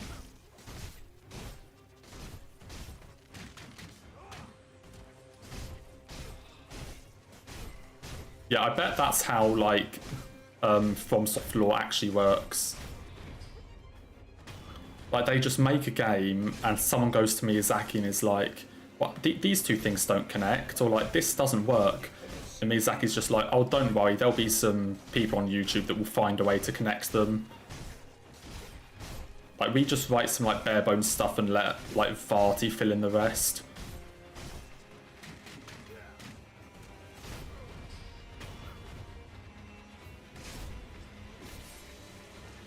And then they just, like, watch Varty's videos to, like, get new ideas. Like, oh yeah, that actually makes sense. We could connect these two things in lore. And they use his videos for ideas.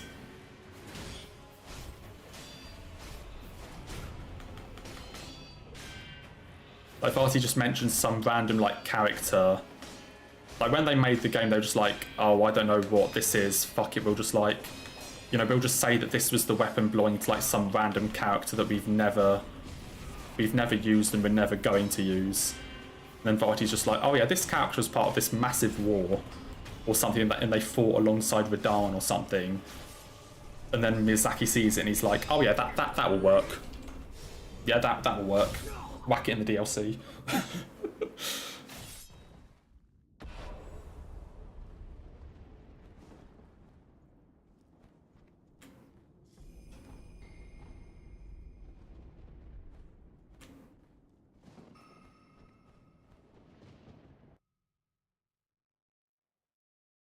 Very clever design solution.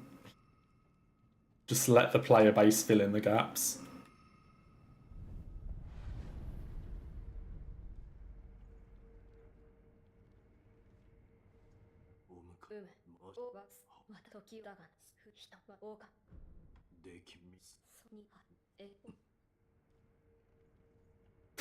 How's the Honkai grind going? Oh no. Yeah, I may have played it slightly yesterday. Just slightly.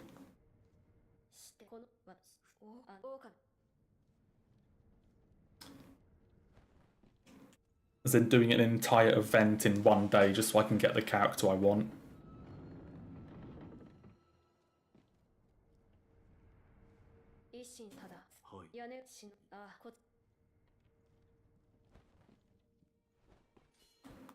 I mean, I've done all the main story. Like, I've finished, like, the new story and everything. I just have, like, quests and past events and things to do before I'm, like, fully caught up on everything.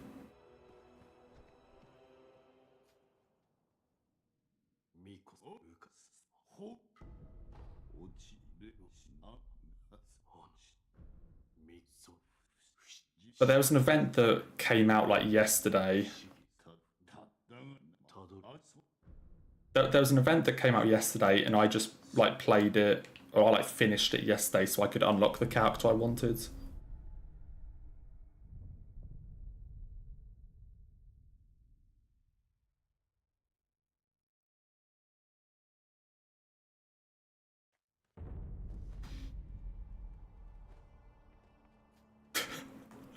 You wish you had a PC, but it would destroy your remaining social life. I can understand that. I'm pretty sure it's on PlayStation as well. I don't know if it's like on Xbox or anything, but I'm fairly certain it's also on PlayStation.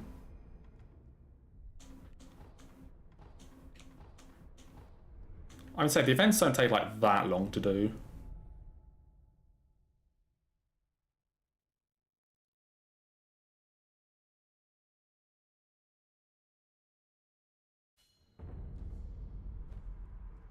Yeah, it was just like, I really wanted this character, I haven't been able to get them yet, and then it's like, for completing this event, you can pick, you know, any character you want out of like these 8, and one of them was the character I wanted. Just like, yep, I'm just going to do this in a day, and just get the character.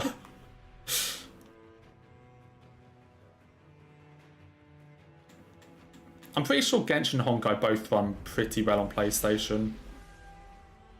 I'm pretty sure they run pretty well.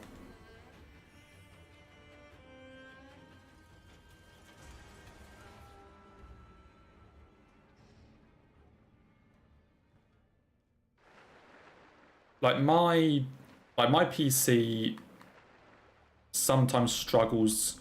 I mean, not struggles, but it sometimes gets like a bit like hot. Like the fans have to work a bit harder on Star Rail, but I play in like 4K.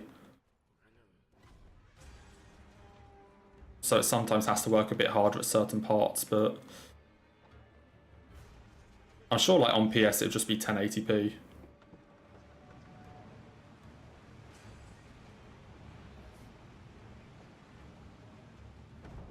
Yeah, I play them both on keyboard. Like, especially Genshin, I feel like kind of... Obviously Honkai would be fine on controller because it's just turn-based. I kind of feel like Genshin where you actually need to like aim things. Like, my opinion is I prefer controller for like every game unless it involves some form of like aiming, like first-person shooters or like third-person shooters. Like, if it involves some form of aiming, I need to play it on keyboard. But like every other game, I play on controller.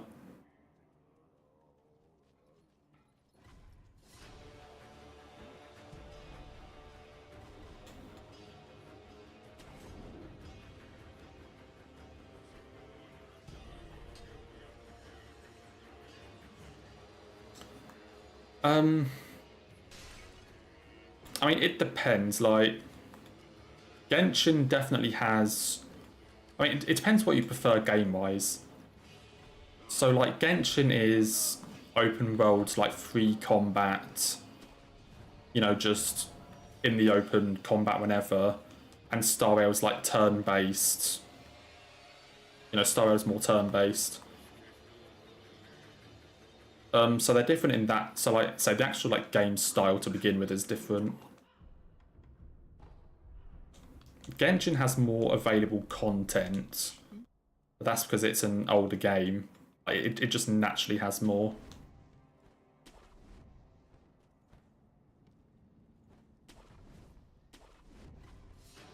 Like, Genshin, I think, has better stories, but...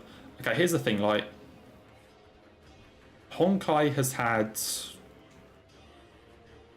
Like, it's on, like, its 3rd main story, I guess. And 2 of them are really good, one of them's kind of whatever. Genshin has 5 main stories. The first 3 are kind of whatever, but then the last 2 are, like, ridiculously good. So I'd say Genshin has, like, better stories, like, on the more, like, current stuff that they've made, or the more recent stories. But to get to them, you have to play through all the others.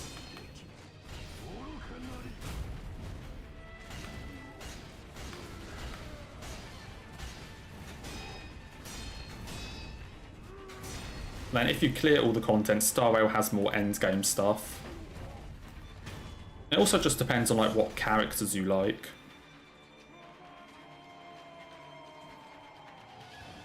Because it's easier to get characters in Star Rail because they give you more like wishes.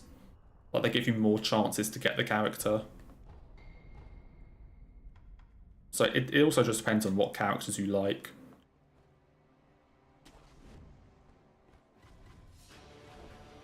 The courtyard outside the cathedral. Oh, what you mean with the one with the statue?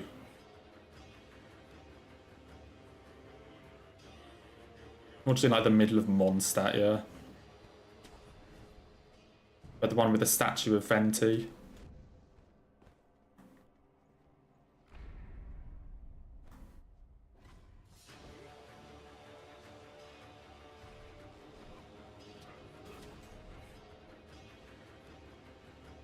So I assume you're still on like the Mondstadt story there, Will.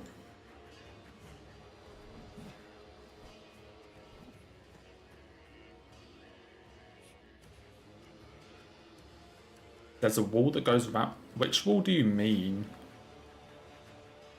Oh, what, just like the sort of like overhanging bit? Oh, okay, no, I know which wall you mean, yeah. I know the wall. What's your point about it? Like yeah, Genshin has a lot of hidden chests like that. Of like doing just the most random things and oh, suddenly a chest.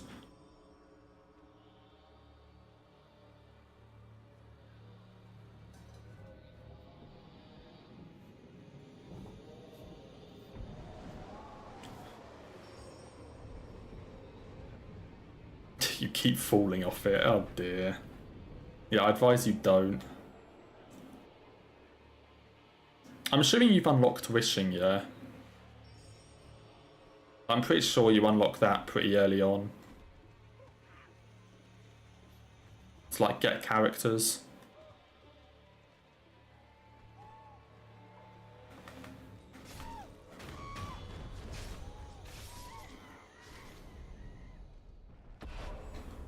There are definitely some more annoying chests than that one.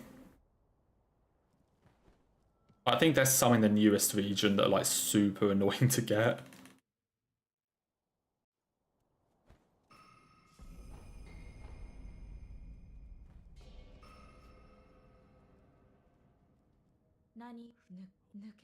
Yeah, there's like the beginner wish you can do, which guarantees you Noelle in 20 wishes.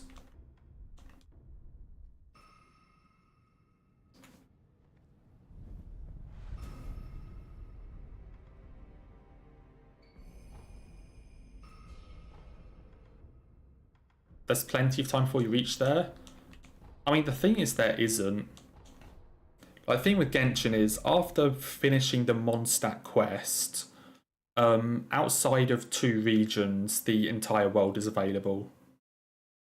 I think outside of 3 regions, technically. Although to get to the 3rd region, you have to do something in one of the other 2 locked regions.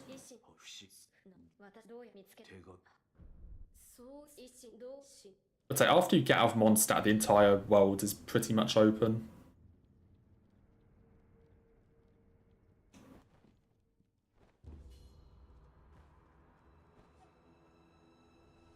Yeah, I don't mean regions like the ones you unlock with statues. I mean like the actual full like nations and things.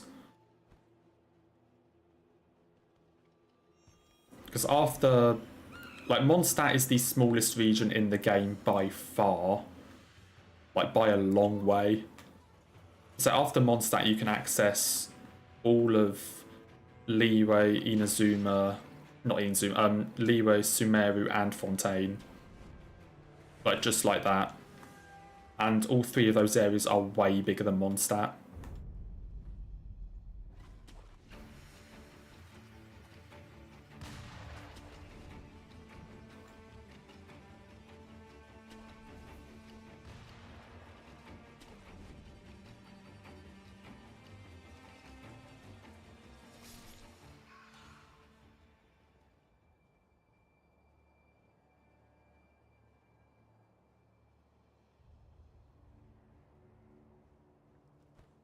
So Mondstadt is also the shortest quest. Like, I think Mondstadt's quest only takes like a couple hours. And then Sumeru and Fontaine's like main quests take like 15 to 20.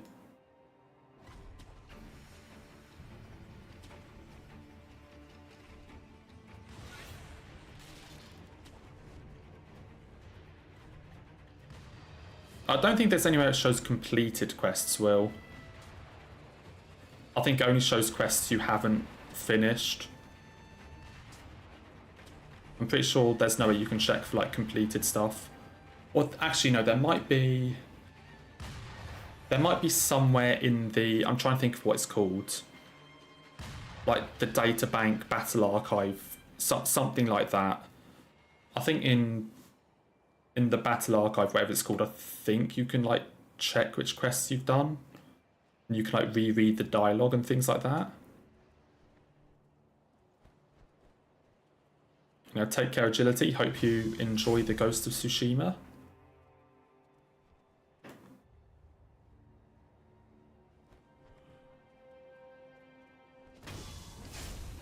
Okay, if it's just character quests and main quests, I don't... yeah, in that case, I don't think there's a way to check side quests.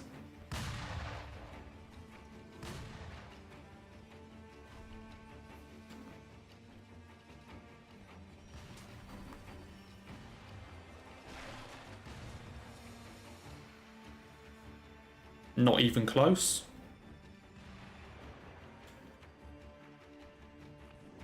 I mean, I would advise like just finishing the...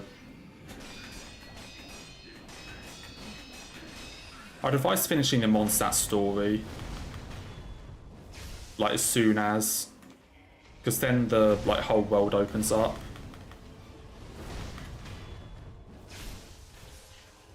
Also, you probably noticed, but like some of the stories early on have like an adventure rank requirement where you can't play them until you're a certain rank. So you may as well finish like the Mondstadt story, and then you can go around and like explore all the other regions while also like improving your adventure rank. Which then means that when you come to actually doing the story, you don't, you know, you can just do the story rather than having to keep going back and forth between like story and exploring. Which is what I had to do. I'd do like one part of the story, then I'd have to go and explore to get my adventure rank up, do the next part, go off and explore. It's kind of easy to just get it up to begin with, and then you can just like not have to worry about it.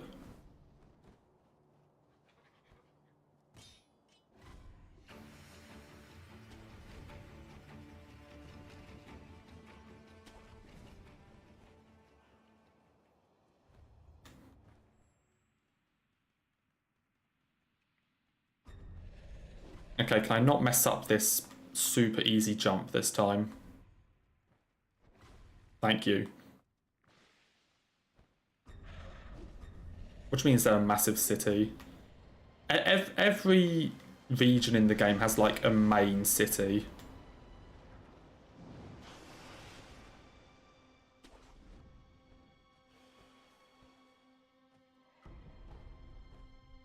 I'm pretty sure some of them are bigger than Mondstadt. I don't know how big Mondstadt compares, like the Mondstadt city compares to the others. But all five nations have like a main one, and also like some other little towns and cities around the place. I mean, some of them are definitely bigger than Mondstadt. Like not Mondstadt as a whole, but like the Mondstadt city.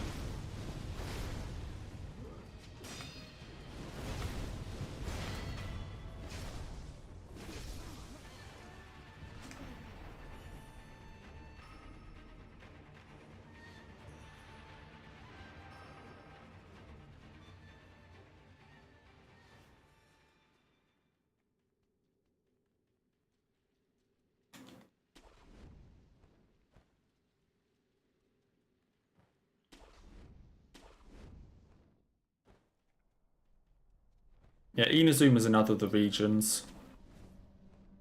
Though Inazuma isn't accessible until later. Like, you can't go there until you've finished Leroy's story.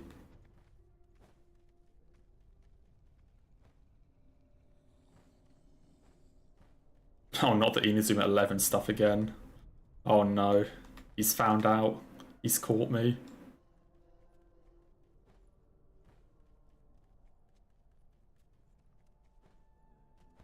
Yeah, I still haven't watched that, or even like attempted to watch it.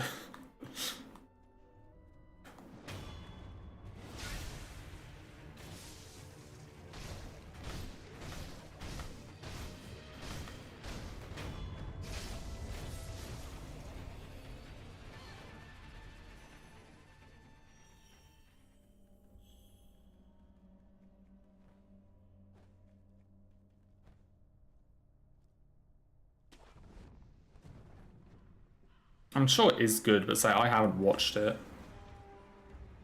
That's the thing, the first time I heard of it was when you mentioned it like a week ago or whenever it was.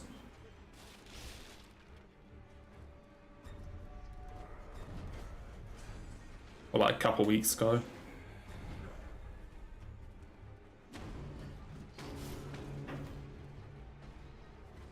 I mean, even if it's a kid like, I mean, I can still enjoy a good like kids show.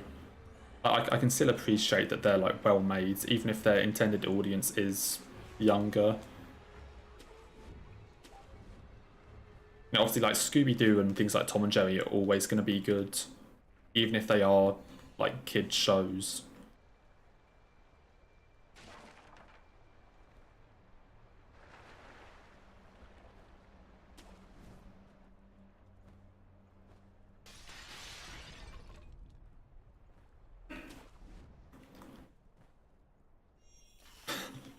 Wait, people die in it? Okay, yeah, maybe it's not...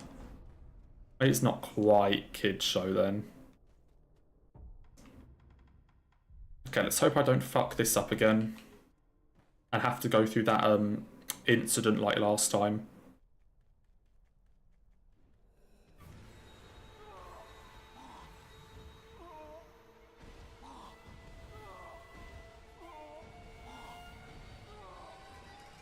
Easy.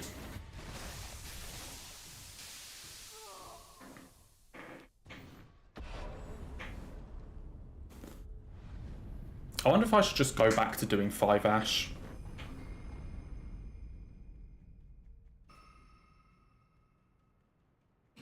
Because the only thing I've actually messed up recently is 7 Ash. 5 Ash I've done like 5-6 times in a row. 7 Ash I've failed twice in a row somehow. Even though I swear the whole point of getting them is it's supposed to make it easier.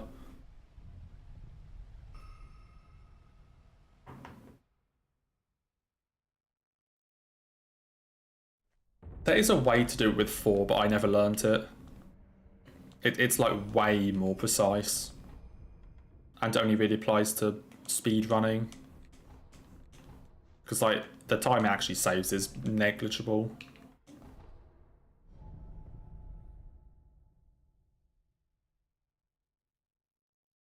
And hey, that's not the first time we've beaten Monk today, I'll have you know. We did beat him. We did beat her earlier.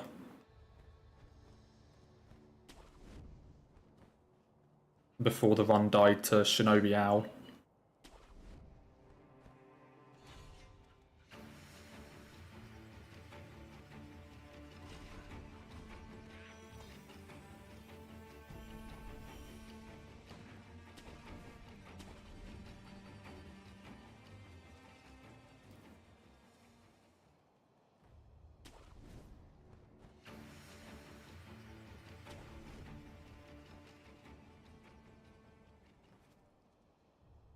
Okay, it's the first time you saw it, but that's not my problem.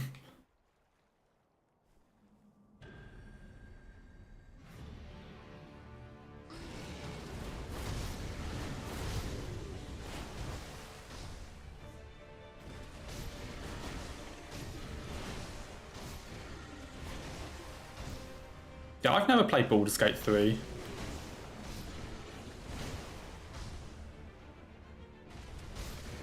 Honestly, I'm honestly not sure if I am going to play it though. Obviously, it looks interesting, but I don't know if it's like really my like style of game. I'm sure it's worth the money, but not sure if it's, say, the type of game I would enjoy.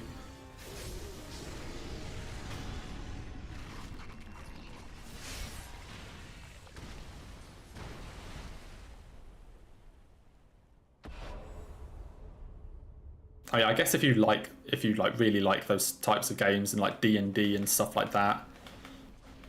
The only times I've ever played D&D were like 12 years ago with my uncle. That my uncle and aunt would come over, or we would go around theirs and we'd sometimes play D&D for a bit. But haven't played it since then.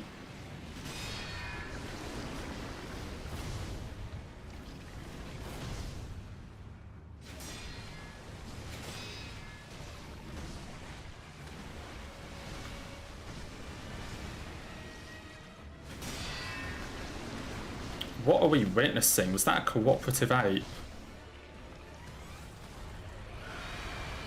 Is this ape actually behaving for a change?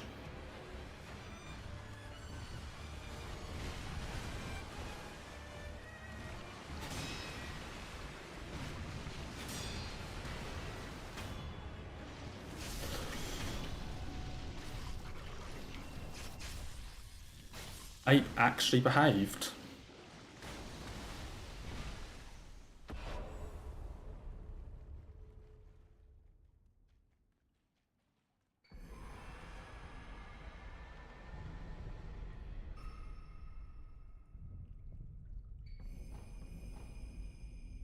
I said I can't remember how far we got or what we actually did, but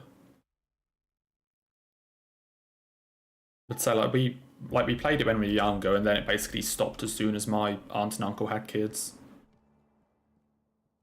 Like as soon as they had their kids, we just kind of stopped playing it.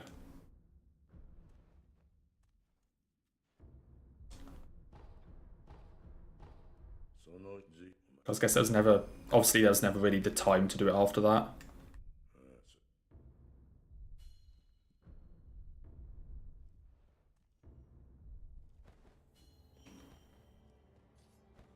So I honestly don't actually know if it was like proper D&D or like what it was based on, but like I just remember like playing that sort of game.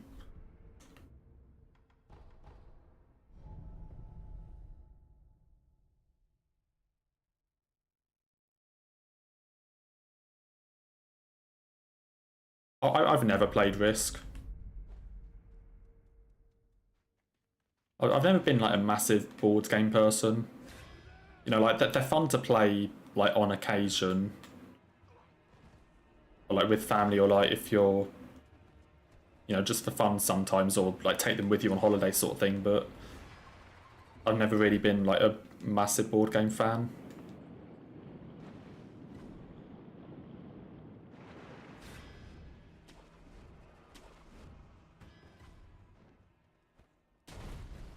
Like my board games mostly go as far as like Monopoly, Cluedo, like that sort of thing.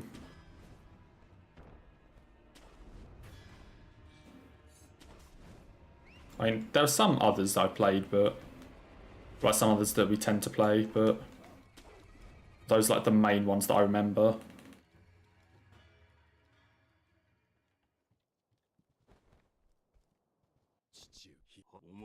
Okay, let's not fuck this up.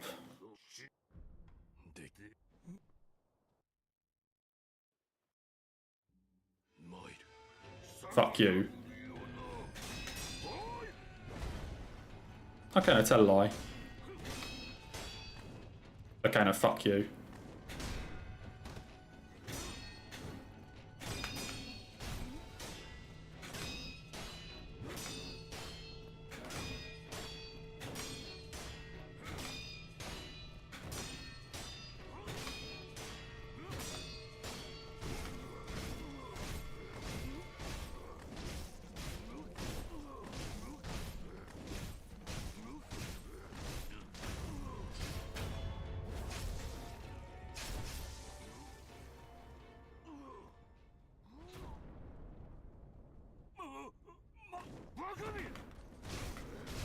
Yeah, I guess that does pose an issue, Marina, if you're like, if you live in a country that has like multiple languages, like widely spoken, then I guess it does also bring the whole being in the wrong language situation. I never really thought of that because that's obviously never been an issue in the UK.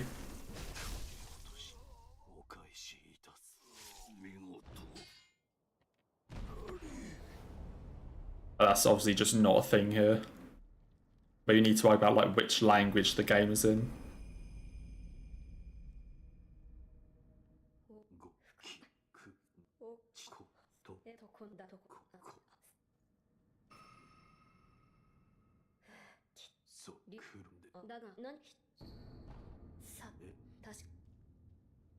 Yeah, board games are expensive now. Because I guess now they're kind of considered more, like, quote-unquote retro. Like they're considered more of that sort of like older type of thing, so they've kind of gone up in value.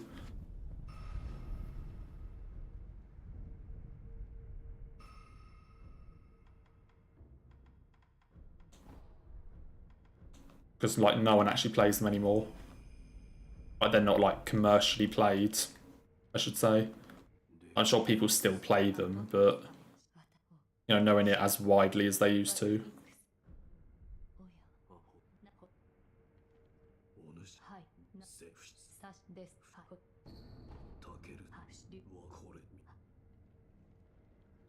I mean, obviously you can look in hindsight and say now you should have bought them in English, but like, you know, buying a game in your first language obviously makes a lot of sense, you know?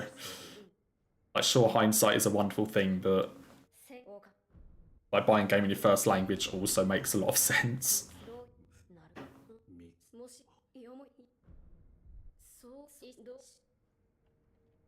Sekiro board game. There is actually a Dark Souls board game.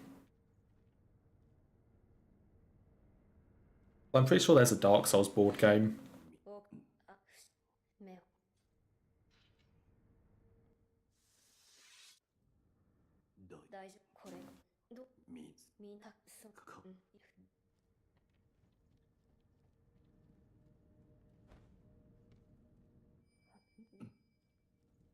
Kind of like Sekiro Monopoly, where you just like buy Kuro's room here. Or you just like buy Fountainhead.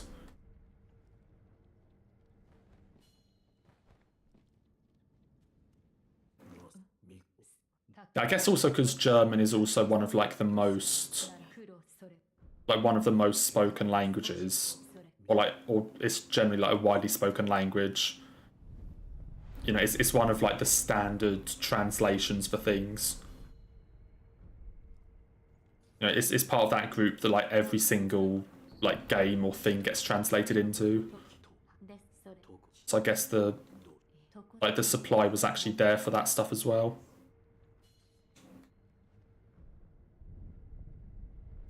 Because generally speaking, you get what, like English, French, German, Spanish. Yeah, English, French, German, Spanish, like Mandarin and Japanese. And then you sometimes also get stuff like Italian, Portuguese, Korean, like on top of that. You know, it's part of that like standard like translation block.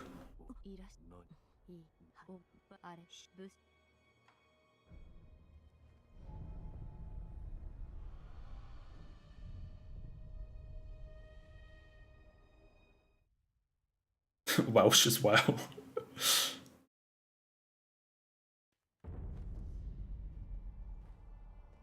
Not Welsh being left out. Could you imagine like trying to sell like a game in Germany and it's in Welsh? Or in like the States, like, oh yeah, this game's in Welsh. Could you imagine how well that would go?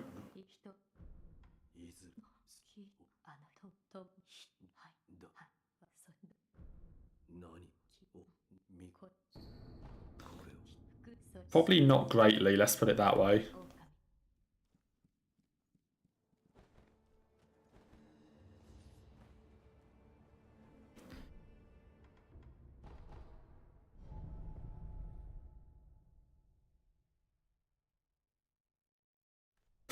People would buy it thinking it's Lord of the Rings.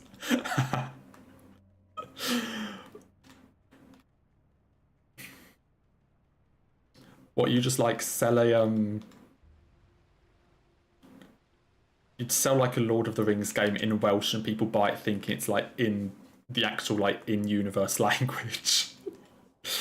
I think they're actually playing the game in the universe language.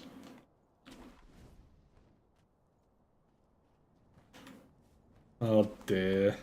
That would be hilarious.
Easy.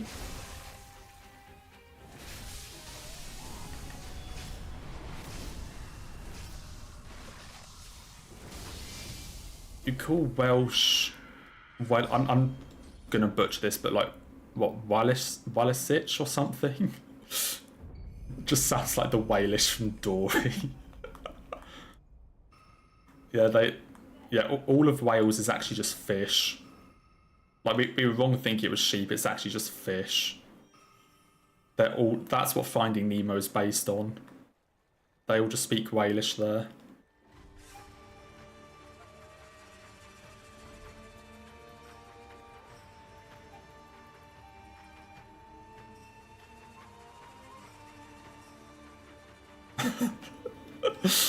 Oh dear.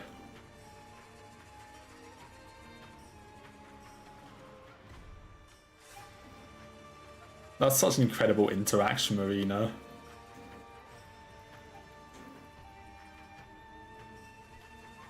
You've spent too much time around Will and just like forgotten the German name for it. Spent too much time with Will.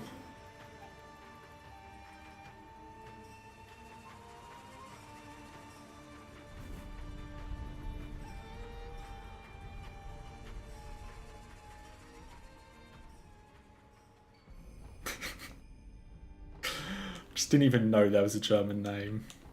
Honestly. That is quite something.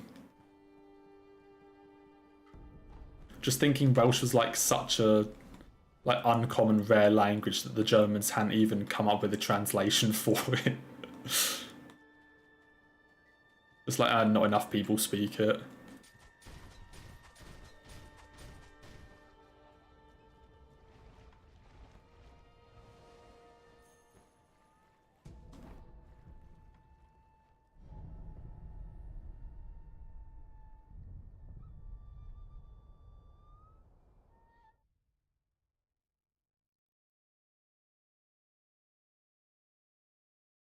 It's such an unserious language, but honestly it's hilarious.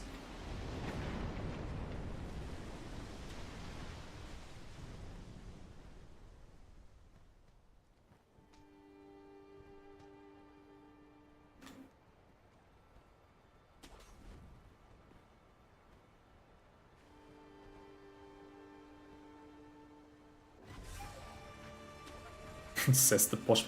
Hey, I never said that A, I was posh, and but B, that like English was a serious language or anything. I just said that Welsh is unserious.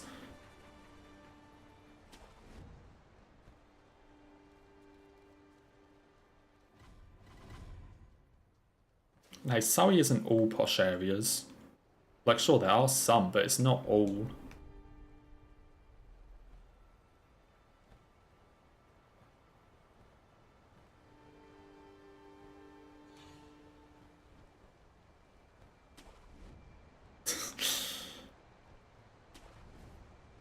You're like really focused on the argument, aren't you? Because I am Roderica.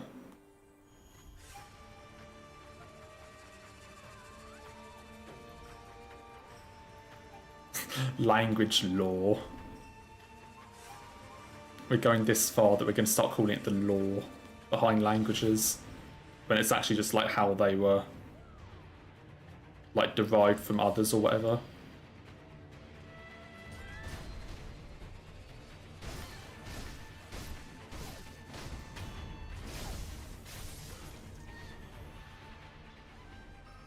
Honestly, that's something that's... I mean, it's obviously not talked about that much, but that's another thing I kind of feel has changed a lot with the internet, that like either jokingly or otherwise, people call like the origin of everything just like law. Like, it doesn't matter what it is, it's like so-and-so law.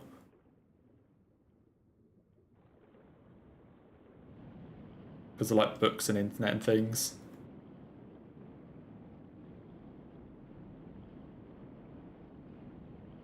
Or like, you'll be talking to your friends about what happened, you know, like what you did when you went out like a couple nights ago or something. It's like, oh yeah, the law of that night or something.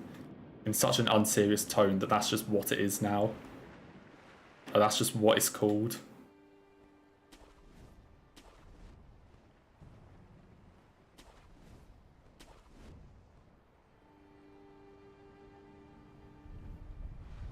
In the beginning there was Welsh, and sadly there was also posh language. Ah, yes. But the posh language had more firepower, so now you speak it too. Now you talk it too.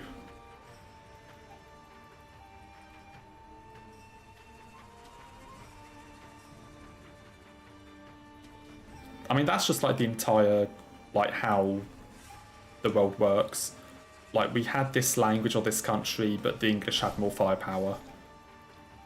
It can basically sum up a lot of the world.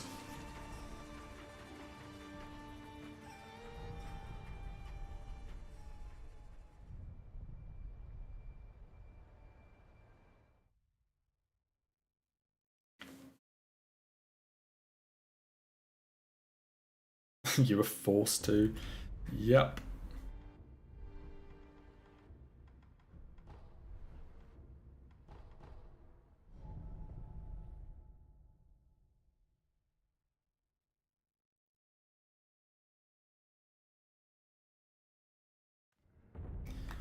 Forced against your will.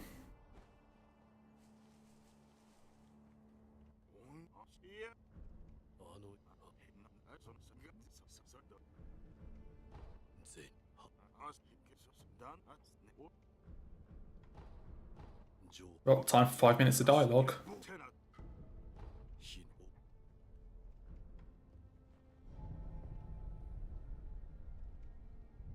It's kind of weird how like English has ended up being like the de facto language. I can't think it would have been cooler if it was something else. Although I'm probably only saying that because it is just my first language.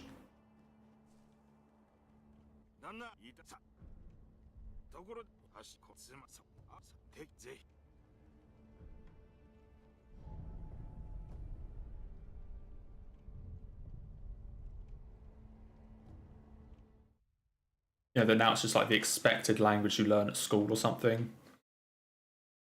Like, regardless of where you live.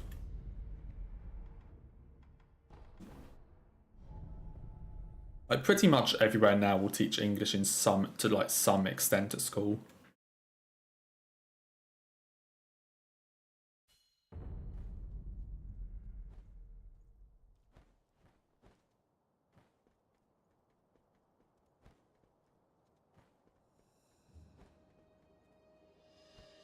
I mean, definitely in Europe.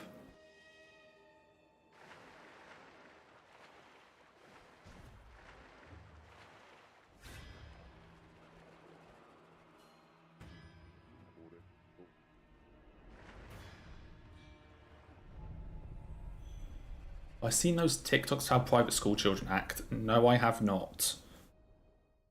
But I can definitely imagine it. I can definitely imagine how they would.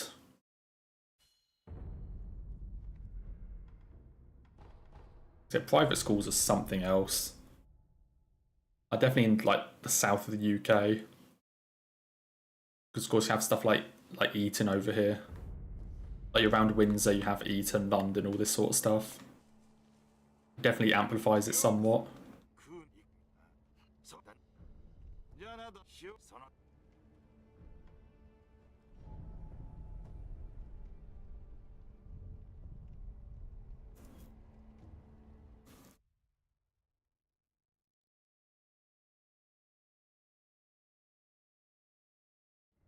Send me one later, okay. They're probably funny. They're either gonna, it's either going to be funny or like completely insufferable. Like I said, it's either going to be hilarious or you're just going to listen to them and be like, just shut up. Like, please. It's going to be one extreme or the other.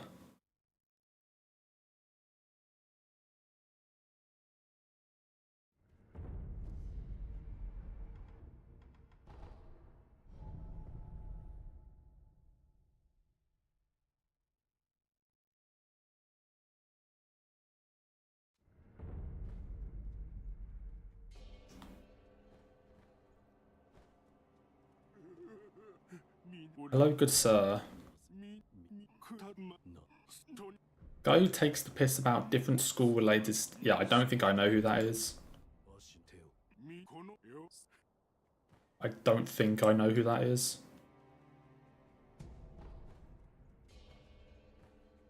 Okay, so time to work out how many things I need. Okay, dragon is confetti. 1 and 0. Ape is... That's 2 and 2. 5 and 5. 7 and 7. No, wait, 5 and 5. 6 and 6, 8 and 8, 9 and 9, 11 and 11, 14 and 14.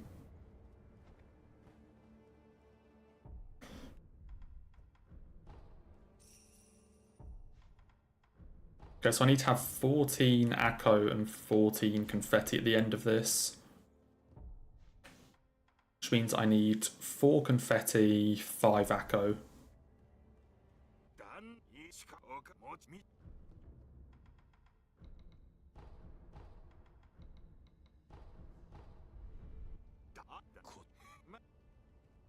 Okay. I mean, you still don't even know what I look like. You're saying he's ginger like me, you don't even know what I look like.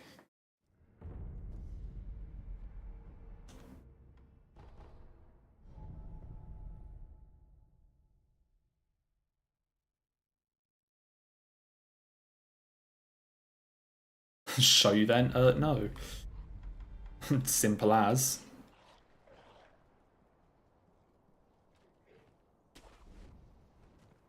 It is not worth the effort to prove you wrong.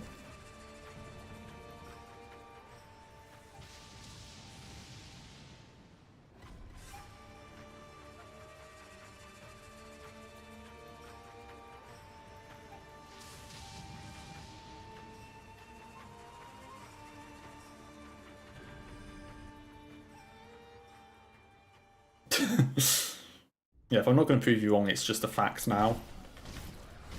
That's totally how it works.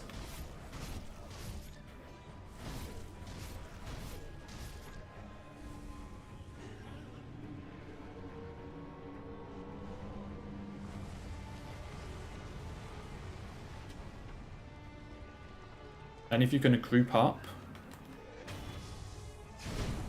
yeah, that works.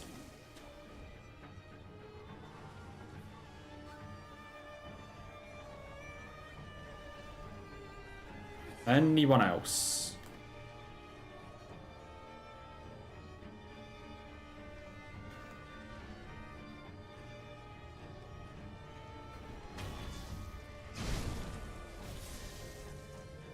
Okay, where's last?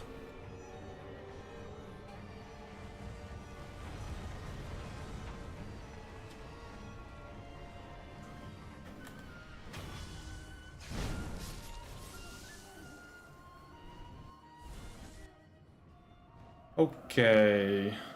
6 lightnings.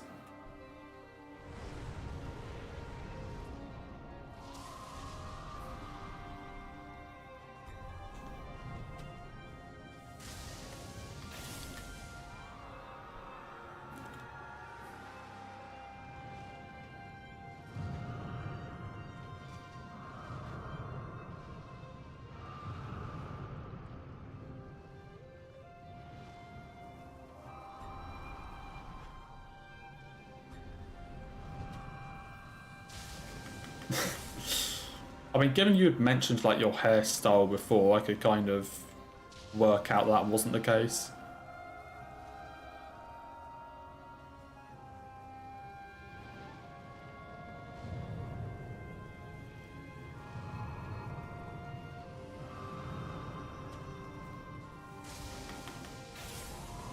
Yesterday you had to take the bus because your car was at the mechanics.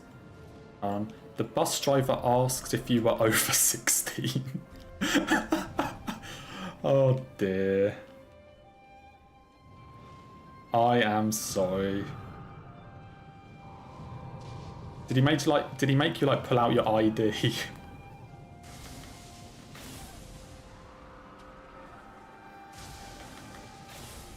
Like, did he make you get your ID out to like prove that you were or something?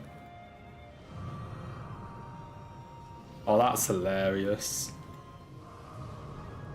So I've always like looked slightly older than my age, but like I know people that look younger than they are, but not to like not quite that extent. Please tell me you had to like show your ID, and then like he just reads it.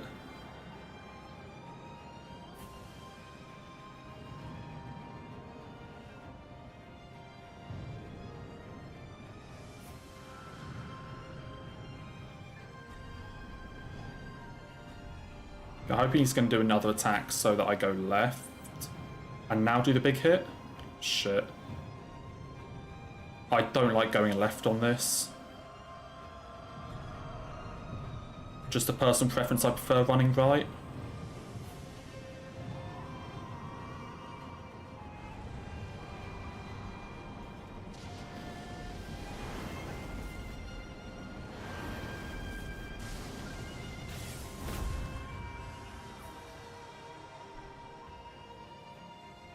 I can just imagine that bus driver just being like shocked when he actually like, if he actually found out what your actual age was.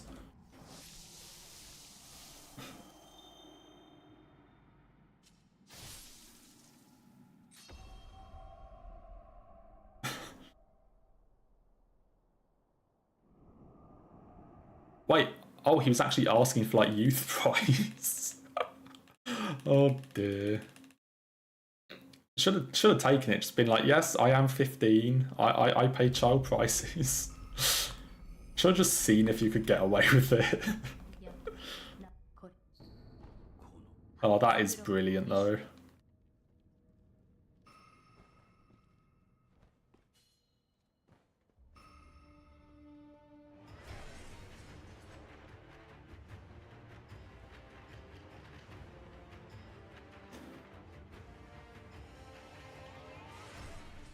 And then just like, you say you're 29, they're just like, I mean, you know, normally people try and get, say they're under 16 to get the cheaper ticket, and you said you were over 16 by a long way. Like, this isn't a very smart criminal. Dude, that is funny though.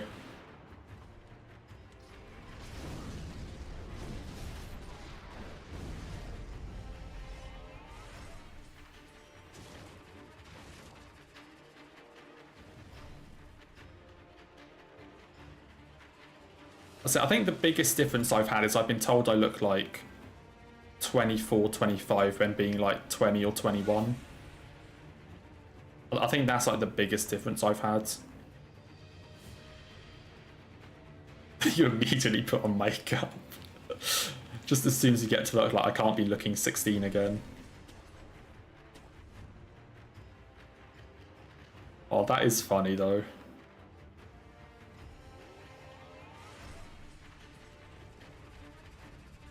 I mean, hey, at the moment it might be a bit annoying, but later on in life that'll become a compliment. Like when you're younger, it's a compliment to get told you look older than you are, and then as you get older, it's a compliment to get told you look younger. And like at some point that flips over.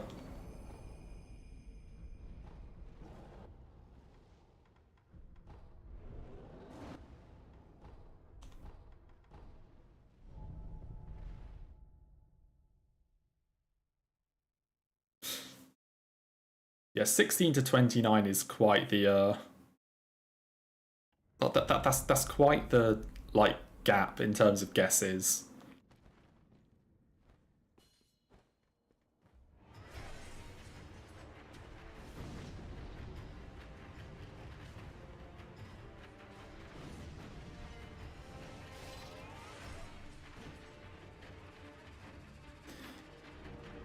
That's the thing. At what sort of age does it flip where like being told that you look older than you are is no longer a compliment, and saying you look younger is? Like, what age or like age range would you say that that kind of flips?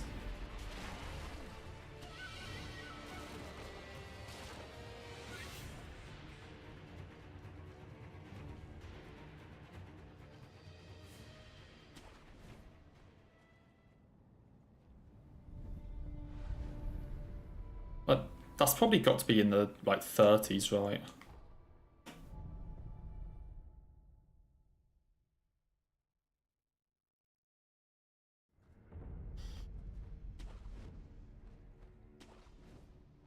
Like 30s, 40s maybe? I don't know.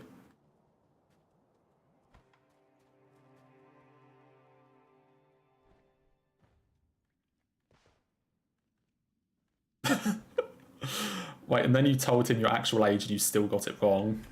So you're just like, okay, no, this person's definitely lying. Just doesn't even know what their age is supposed to be.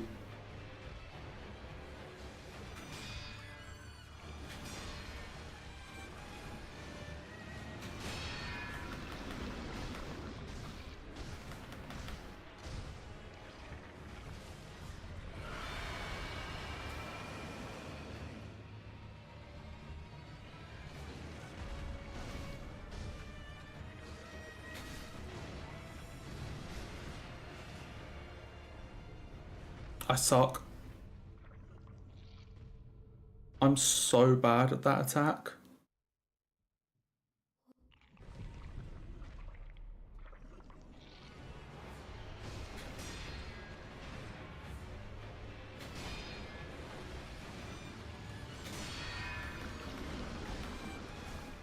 It's when he does that attack from like really far away and he like curves around his entire body and like does a 180.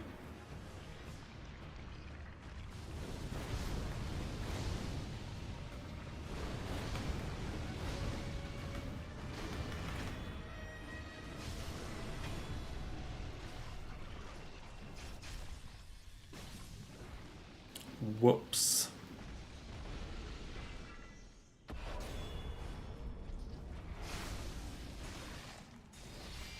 Because if he's facing like the complete opposite directions to you when he does it, then he does a 180 to come and hit you, and I always like suck at timing when I need to deflect it when it spins around like that.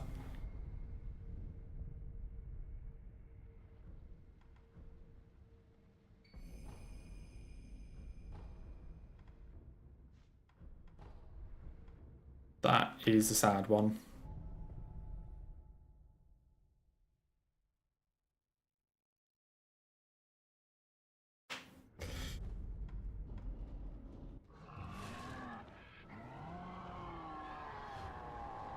That's supposed to be one of the easier fights as well. It's just that one attack I'm sometimes not sure about. That's the second time I've been hit today by like hitting the deflect button slightly too late.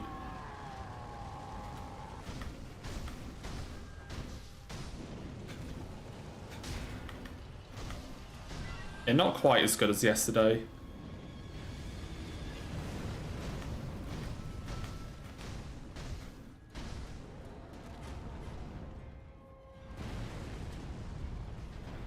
Rip.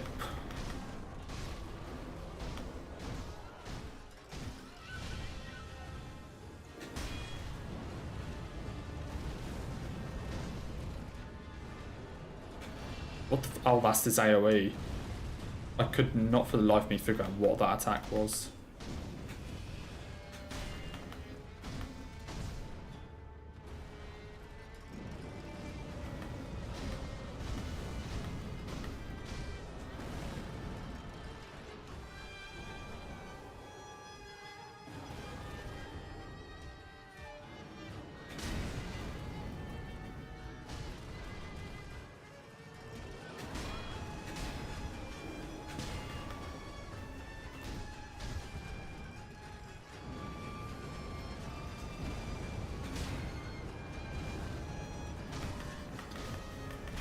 Okay, let's try and not do the same mistake as yesterday.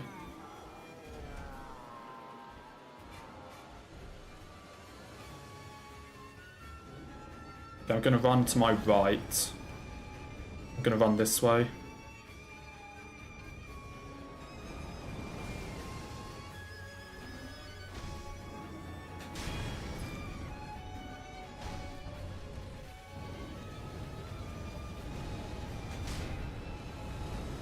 I mean, I know I've said resets, but we're going to finish this one. Like, it's still a good run.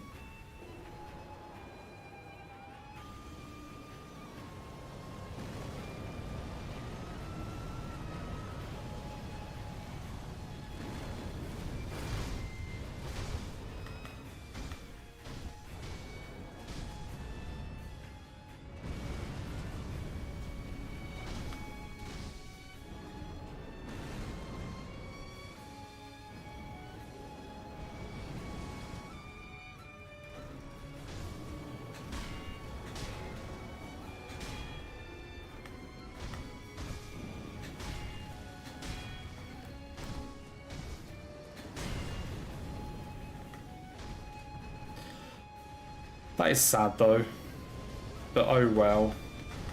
We're not quite free just yet.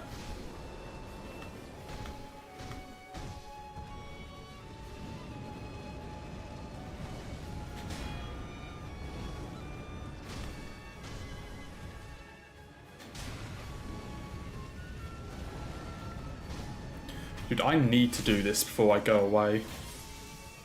Like, if I don't get this done before I go away, then that's going to be like a week. Or I'm just going to forget how to play.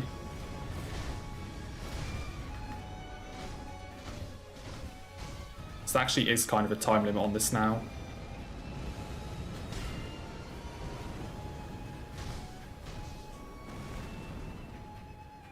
Yeah, Sekiro's had too much fun. It doesn't want me to leave it.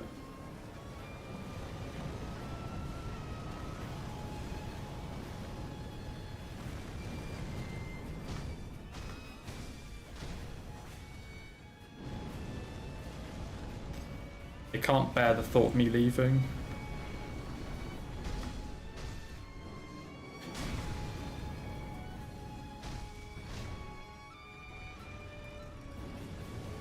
We are so close to getting this finished though.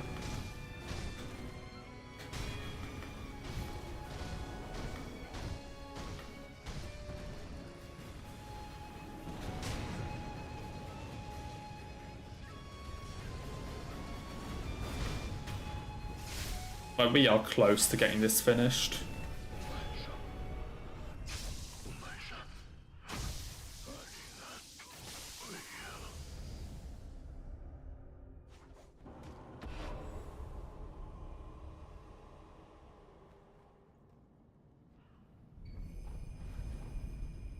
Rip.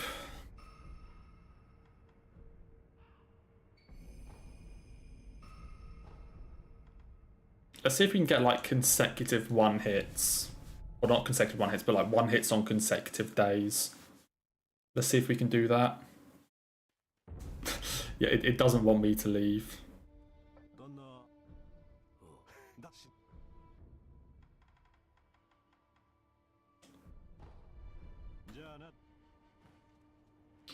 Can't bear the thought of me leaving it. Need to hang around for a bit longer.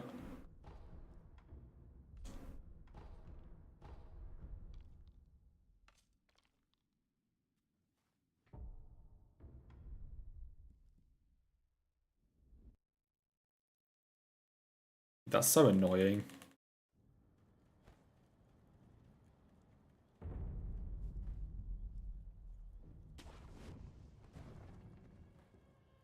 And yeah, you know how we were talking about the whole like daylight savings and not knowing what time it is and all that stuff earlier?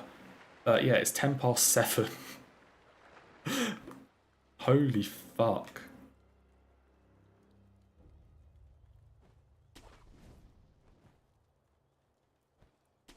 Like, it's already 7:10 in the UK.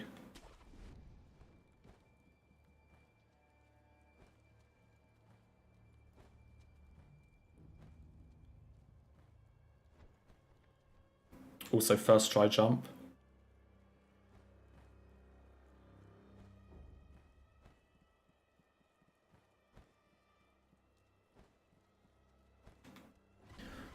Dude, I want to keep doing this. Like, I'm so close to this.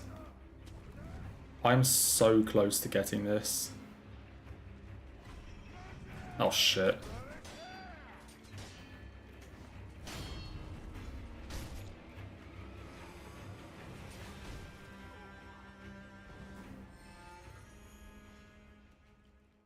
Anyone aggroed? Okay, as long as they don't walk too far up. They're definitely going to walk too far up.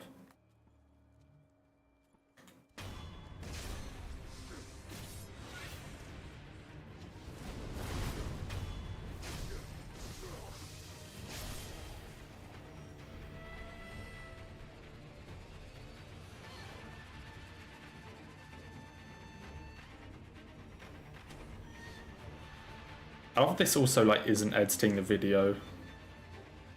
But I said that I would get that video out on like Thursday. And it's now Saturday and it's still got a ton of stuff left to do.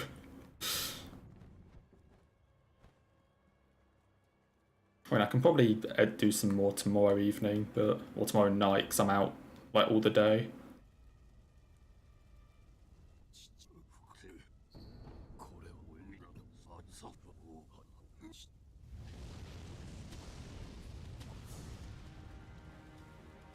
Things I kind of want to also get the like see if I can get the next part of the DS2 playthrough like edited before I go on holiday.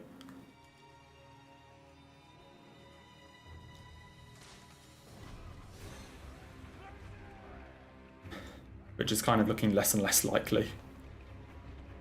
So, whoops.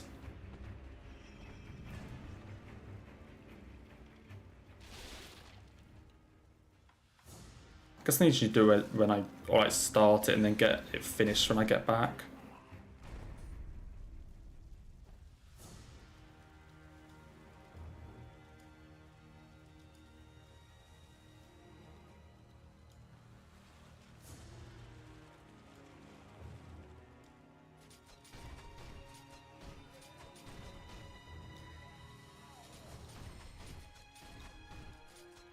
I bet now like Butterfly's gonna like behave. Like Butterfly's gonna behave perfectly now. Because that mistake on Ape.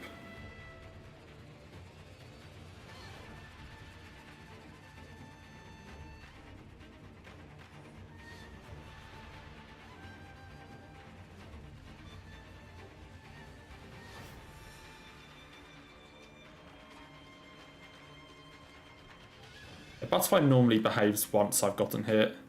Then if I'm still on the run, she'll be like the most infuriatingly difficult boss ever.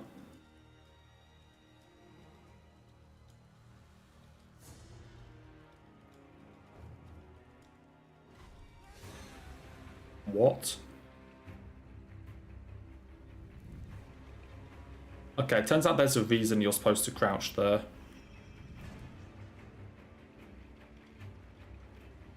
Whoops. Okay, noted. There's a reason you crouched there.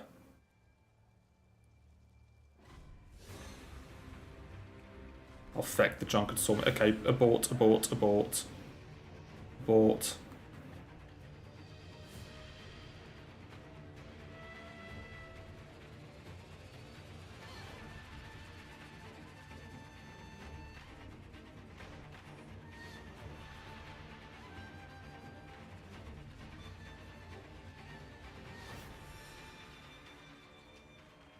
They cannot see me. I'm invisible to... Fuck.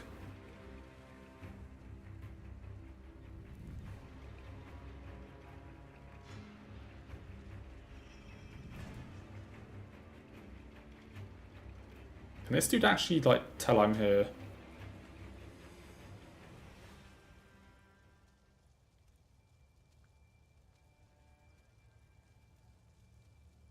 Okay, there's a reason you crouch through this part. Lesson taken.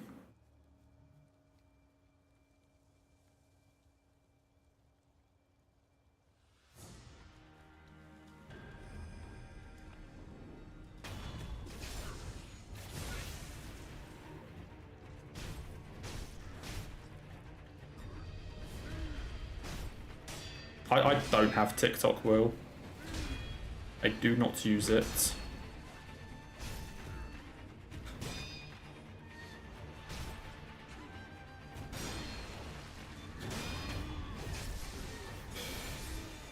Okay, incoming perfect butterfly.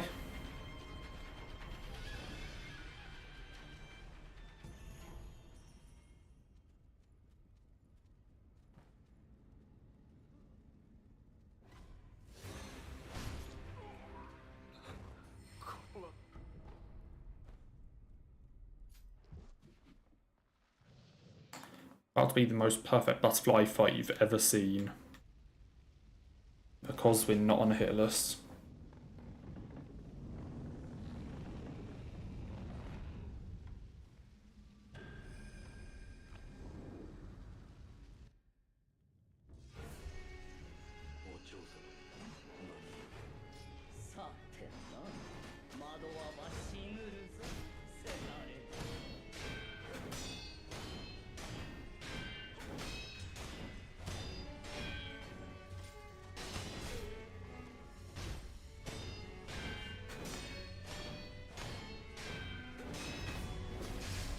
Yep. Exactly what we thought would happen.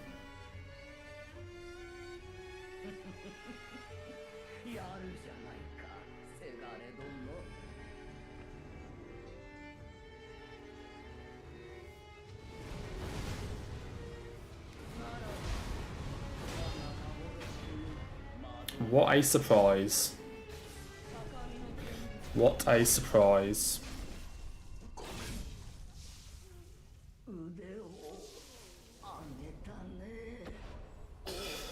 Rip.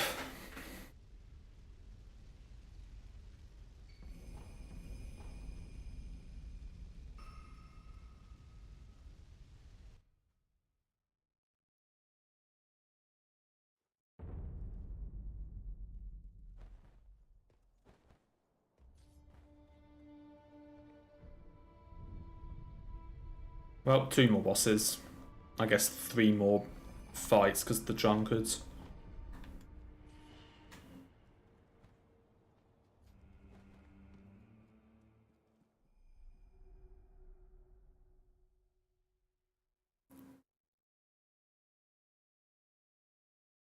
Dude, I'm so close to getting this. Like that's the sad part. I'm now so close to getting this.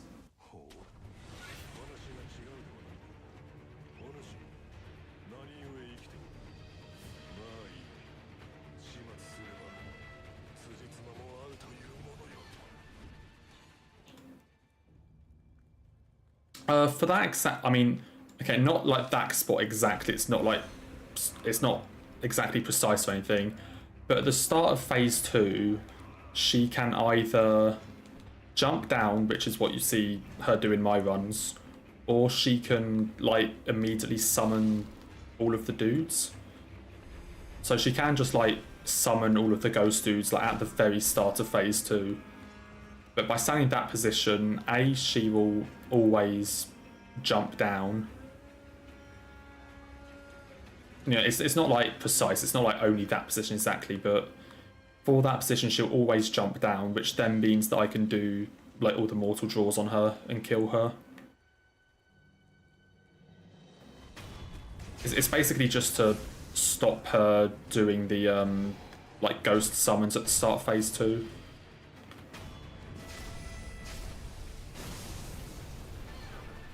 Because if she does them, if she does them, I'm definitely fucked. Like, there are ways to deal with them, and there are ways that, like, other no-hit runners do it. You know, for doing, like, no... or, like, sword-only runs and all this type of stuff. But for me, I haven't learnt that, so if she summons the ghosts, for me, I'm dead, basically. So I just want to be in that position to make sure she never summons them.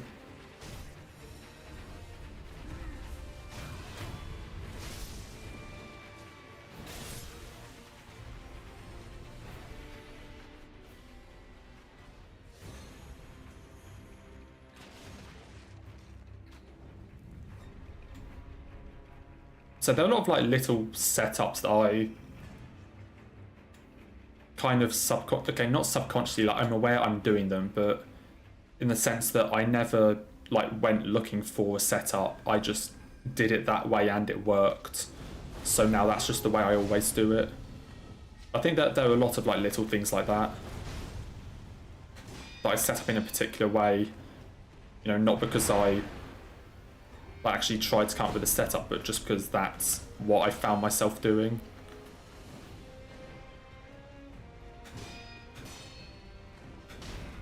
Or, you know, like buffing on certain locations in the arena, or like walking away when I do the buff, and like all this kind of thing that I never like consciously made the decision to do, but just that's where I decided to do it.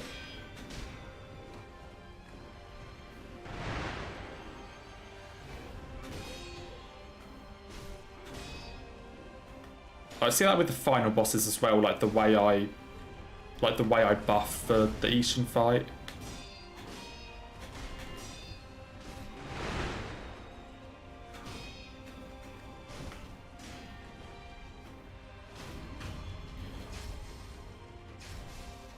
Well, one more boss.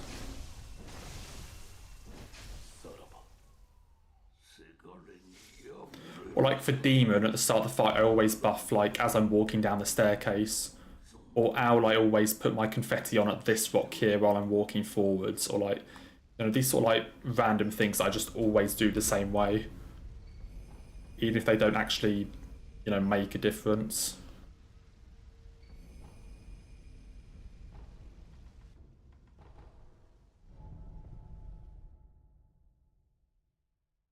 There's something like this for like every boss, pretty much.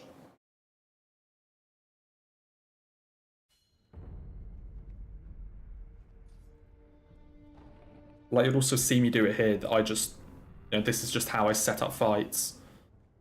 That when I'm running into the Genichiro fight, I run in normally, and then I always put confetti on at this doorway. Like, as I cross that doorway is when I put confetti on.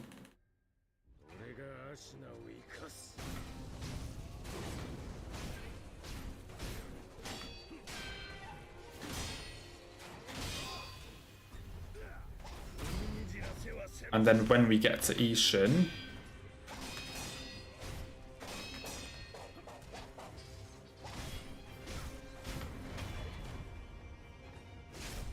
and then Ishin, at the start of this phase, I always put my confetti on as I'm walking away, and then as I take my echo, I turn around and lock on.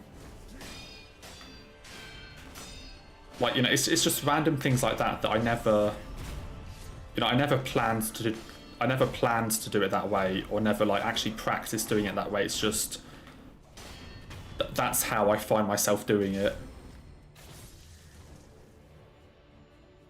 You know, after playing it enough, that's just how I've ended up doing it.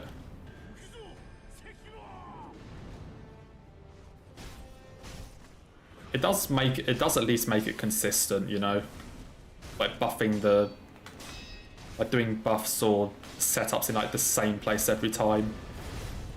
Even if it doesn't actually make a difference, it helps like consistency, I guess. Or it feels like more natural if you do that the same way every time.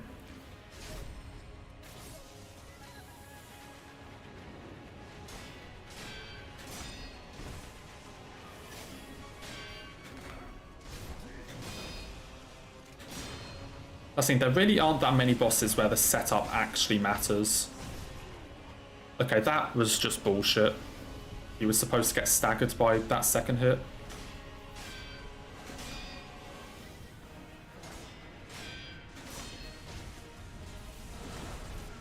So there aren't really fights where it actually matters. It's just the way I do it.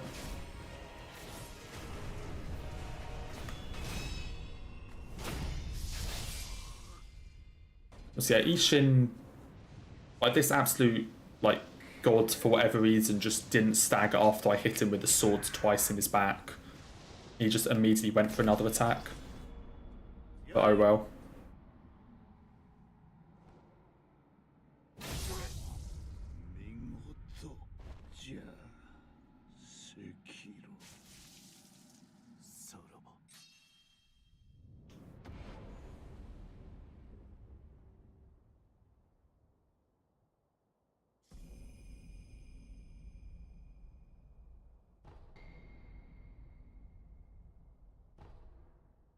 Dude, we're so fucking close to this.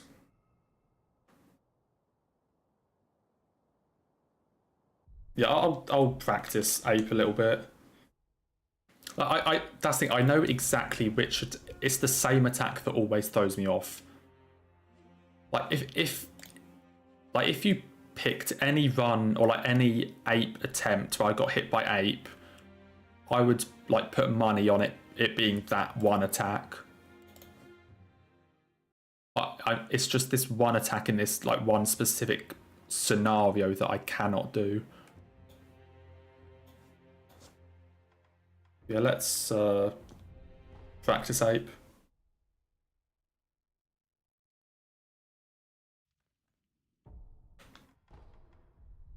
Also, in the case of ape, like I always buff like on this like stain right here.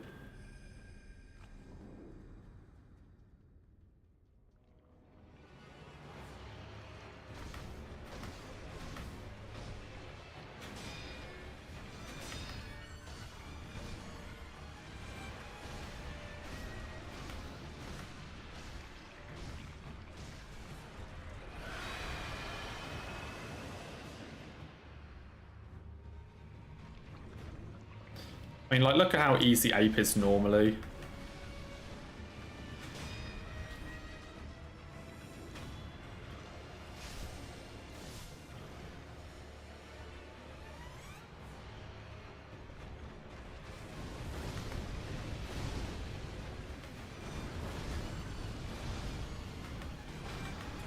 Like, look at how easy it is normally. It's so annoying that I messed up something like that.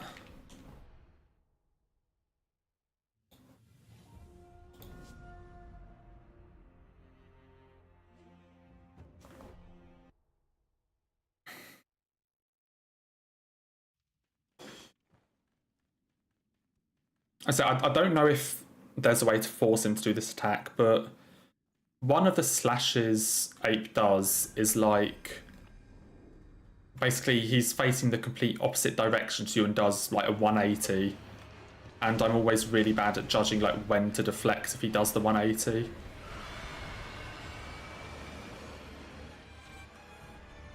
And then the sword saint at the end was a meme hit that he should have staggered when he didn't.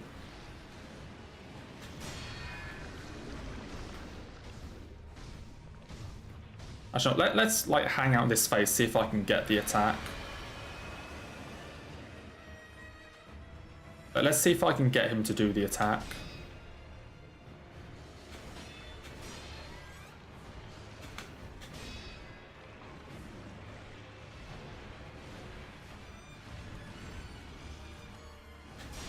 Yeah, we need another Hitless soon. Another game to start.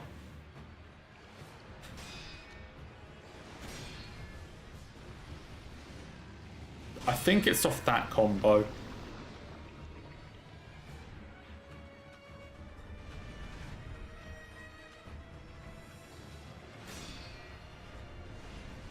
Okay, he hasn't done it yet.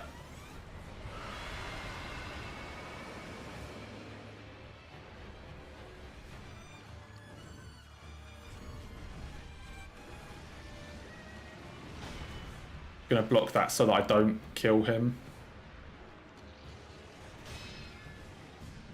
Get what? Okay, he's just not doing the attack now.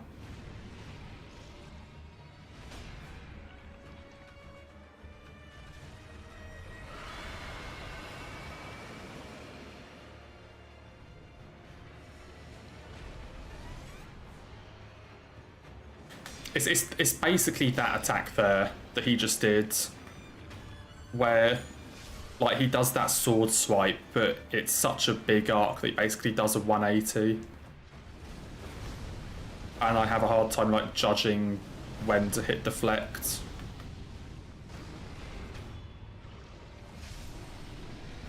Like that sort of like big sort of 180 sword swipe. But I can't really judge it as well as I would like.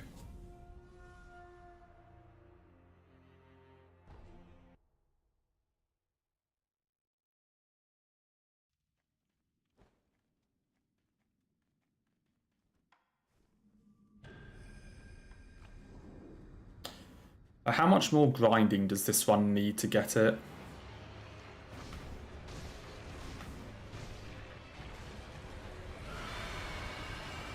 Like, how much more do I need?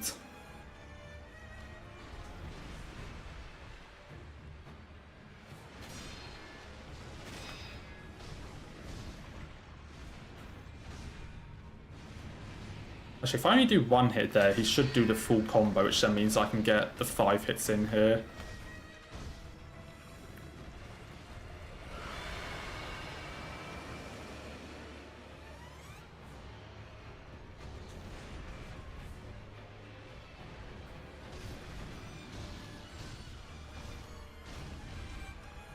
Oh wait, shit, that's confetti. Fuck.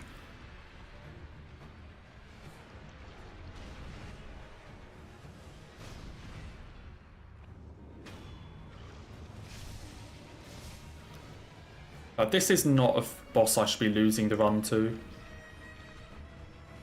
Like, I think that's the second run I've lost to Double Ape.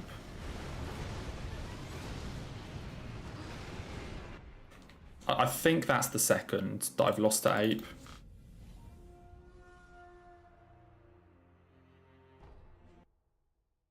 And the first was directly after the 2-hit run to Father Owl and Ishin.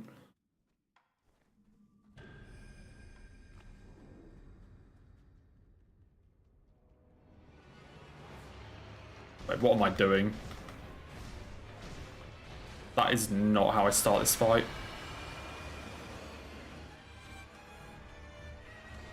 I'd say it depends on what I choose to do next. As I said, it's between Dark Souls 3, Elden Ring and Bloodborne.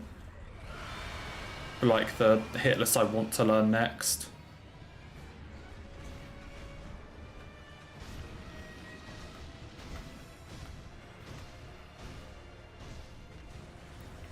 And basically the argument for each is, like, Elden Ring would be cool to like do before the DLC. And like get better at that before DLC. Like DS3 is a game that I've always wanted to no-hit. Like, because it's my first game and all this stuff. And then Bloodborne just because, like, recently I've just been in the Bloodborne mood. And I'm also much better at that game than I thought I was.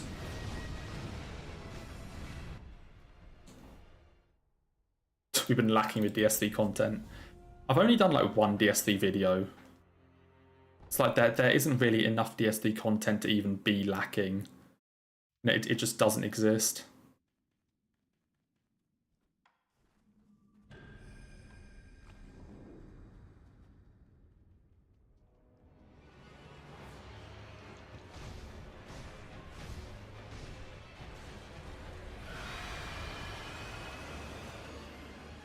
I mean, yeah, the whole Archstones mod did just come out, or was in like the demo. I said I'm not really fussed about like playing the demo, but I'll definitely play it once the actual mod releases. Like once the full one is done, however long it takes.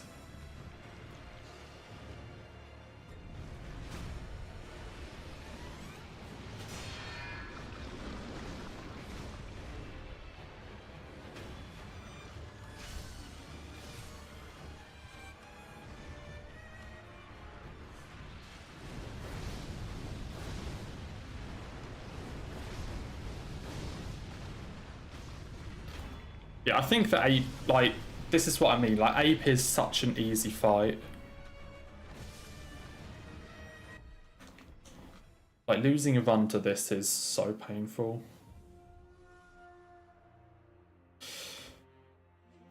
Like, losing a run to that is such a shame.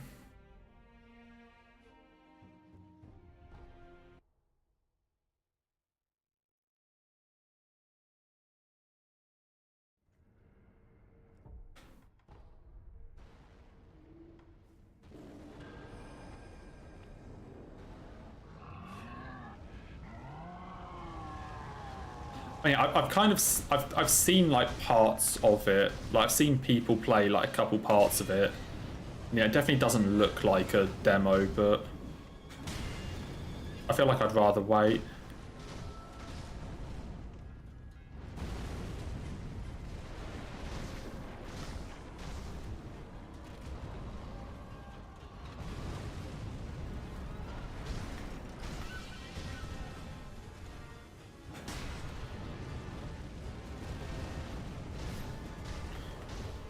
Arch Thrones is effectively Dark Souls 4. Like, it's a mod made by a couple people, but it's basically Dark Souls 4. But it's like based on like the sort of Demon Souls like level structure.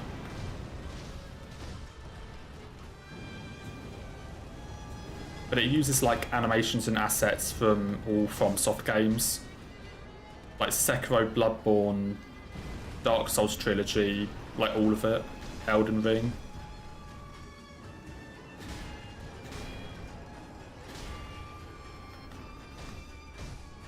I always find it really fun with like modded bosses and things, like see showcase and then try and work out like which boss it is, or like which boss each attack is from. Yes, I've seen some of them.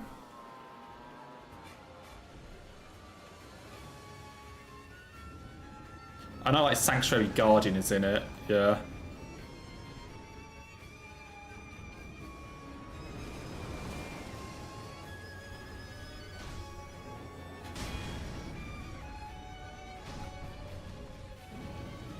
I mean, the original bosses in terms of like design, you know, like they look different, but you know, like base moves are like the actual moves are going to be taken from various FromSoft bosses and like mixed up.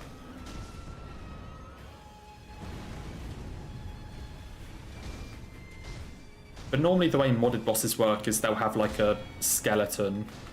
You know, they'll have like a base boss move set, and then they'll have a couple attacks from like other bosses like chucked in.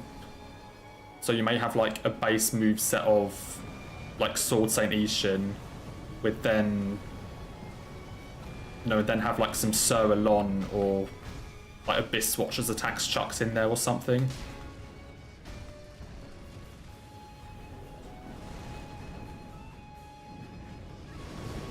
That was my fault. Yeah, there's not really any original bosses in terms of like actual move set, but that goes for like all modded bosses.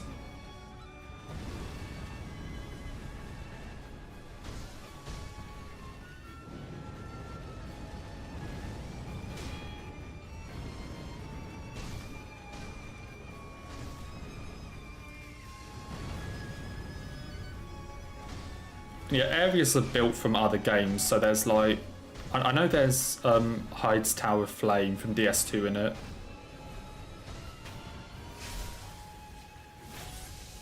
And there's like other areas and stuff. And there's like Aleum Lois.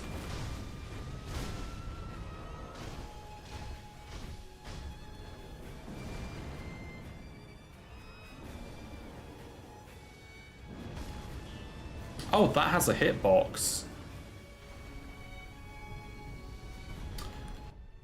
Learn something new. That has a hitbox.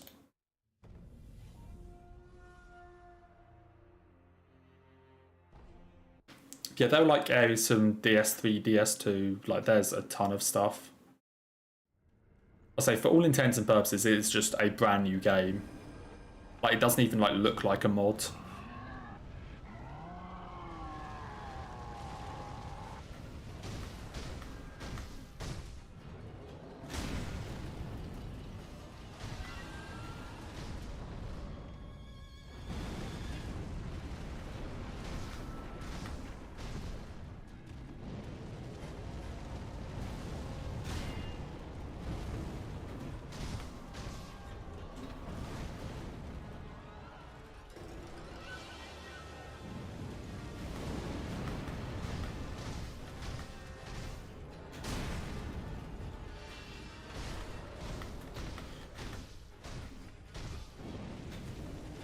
So it does look a lot of fun.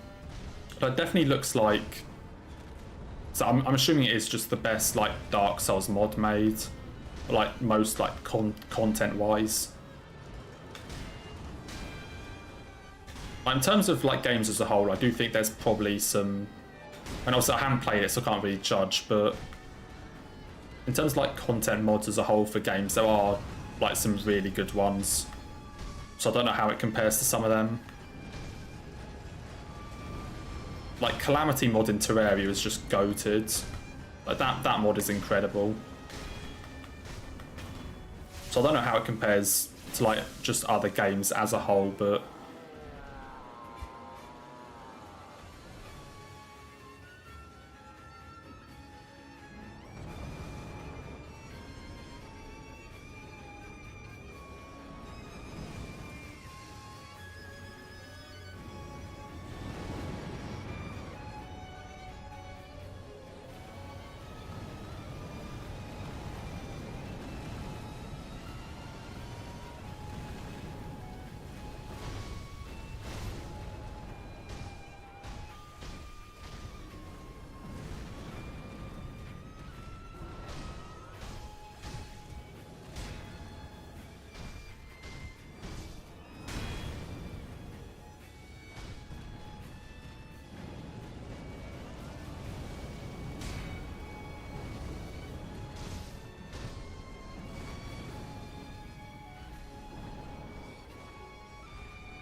That was a pretty fucking good practice session.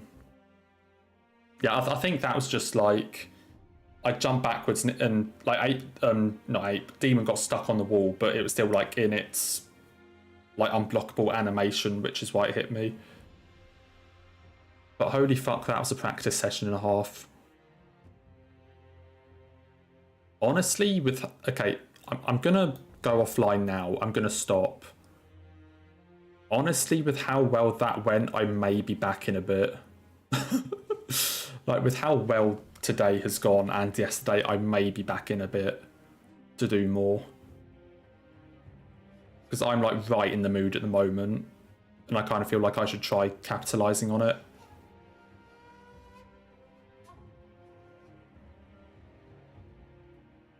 I feel like I should at least try to capitalise on how well I'm playing at the moment. Yo, thank you for the encouragement, Yama. Really appreciate it. Thank you. Yeah, I feel like I should at least try to capitalise on how well I've been playing these past 2 days. So yeah, I'm gonna go offline now, and as I said, I may be back in like a bit or a couple hours or however long it takes, and we will see. Hopefully it could be today. Yeah, Yama being Yama. Yeah, so maybe see you in a bit, maybe see you Tuesday. It's one of those two. So yeah, so probably see you in a bit, but until then, hello Yama, and goodbye Yama, and goodbye everyone else. So thanks for watching, and take care until maybe a couple hours. So see ya.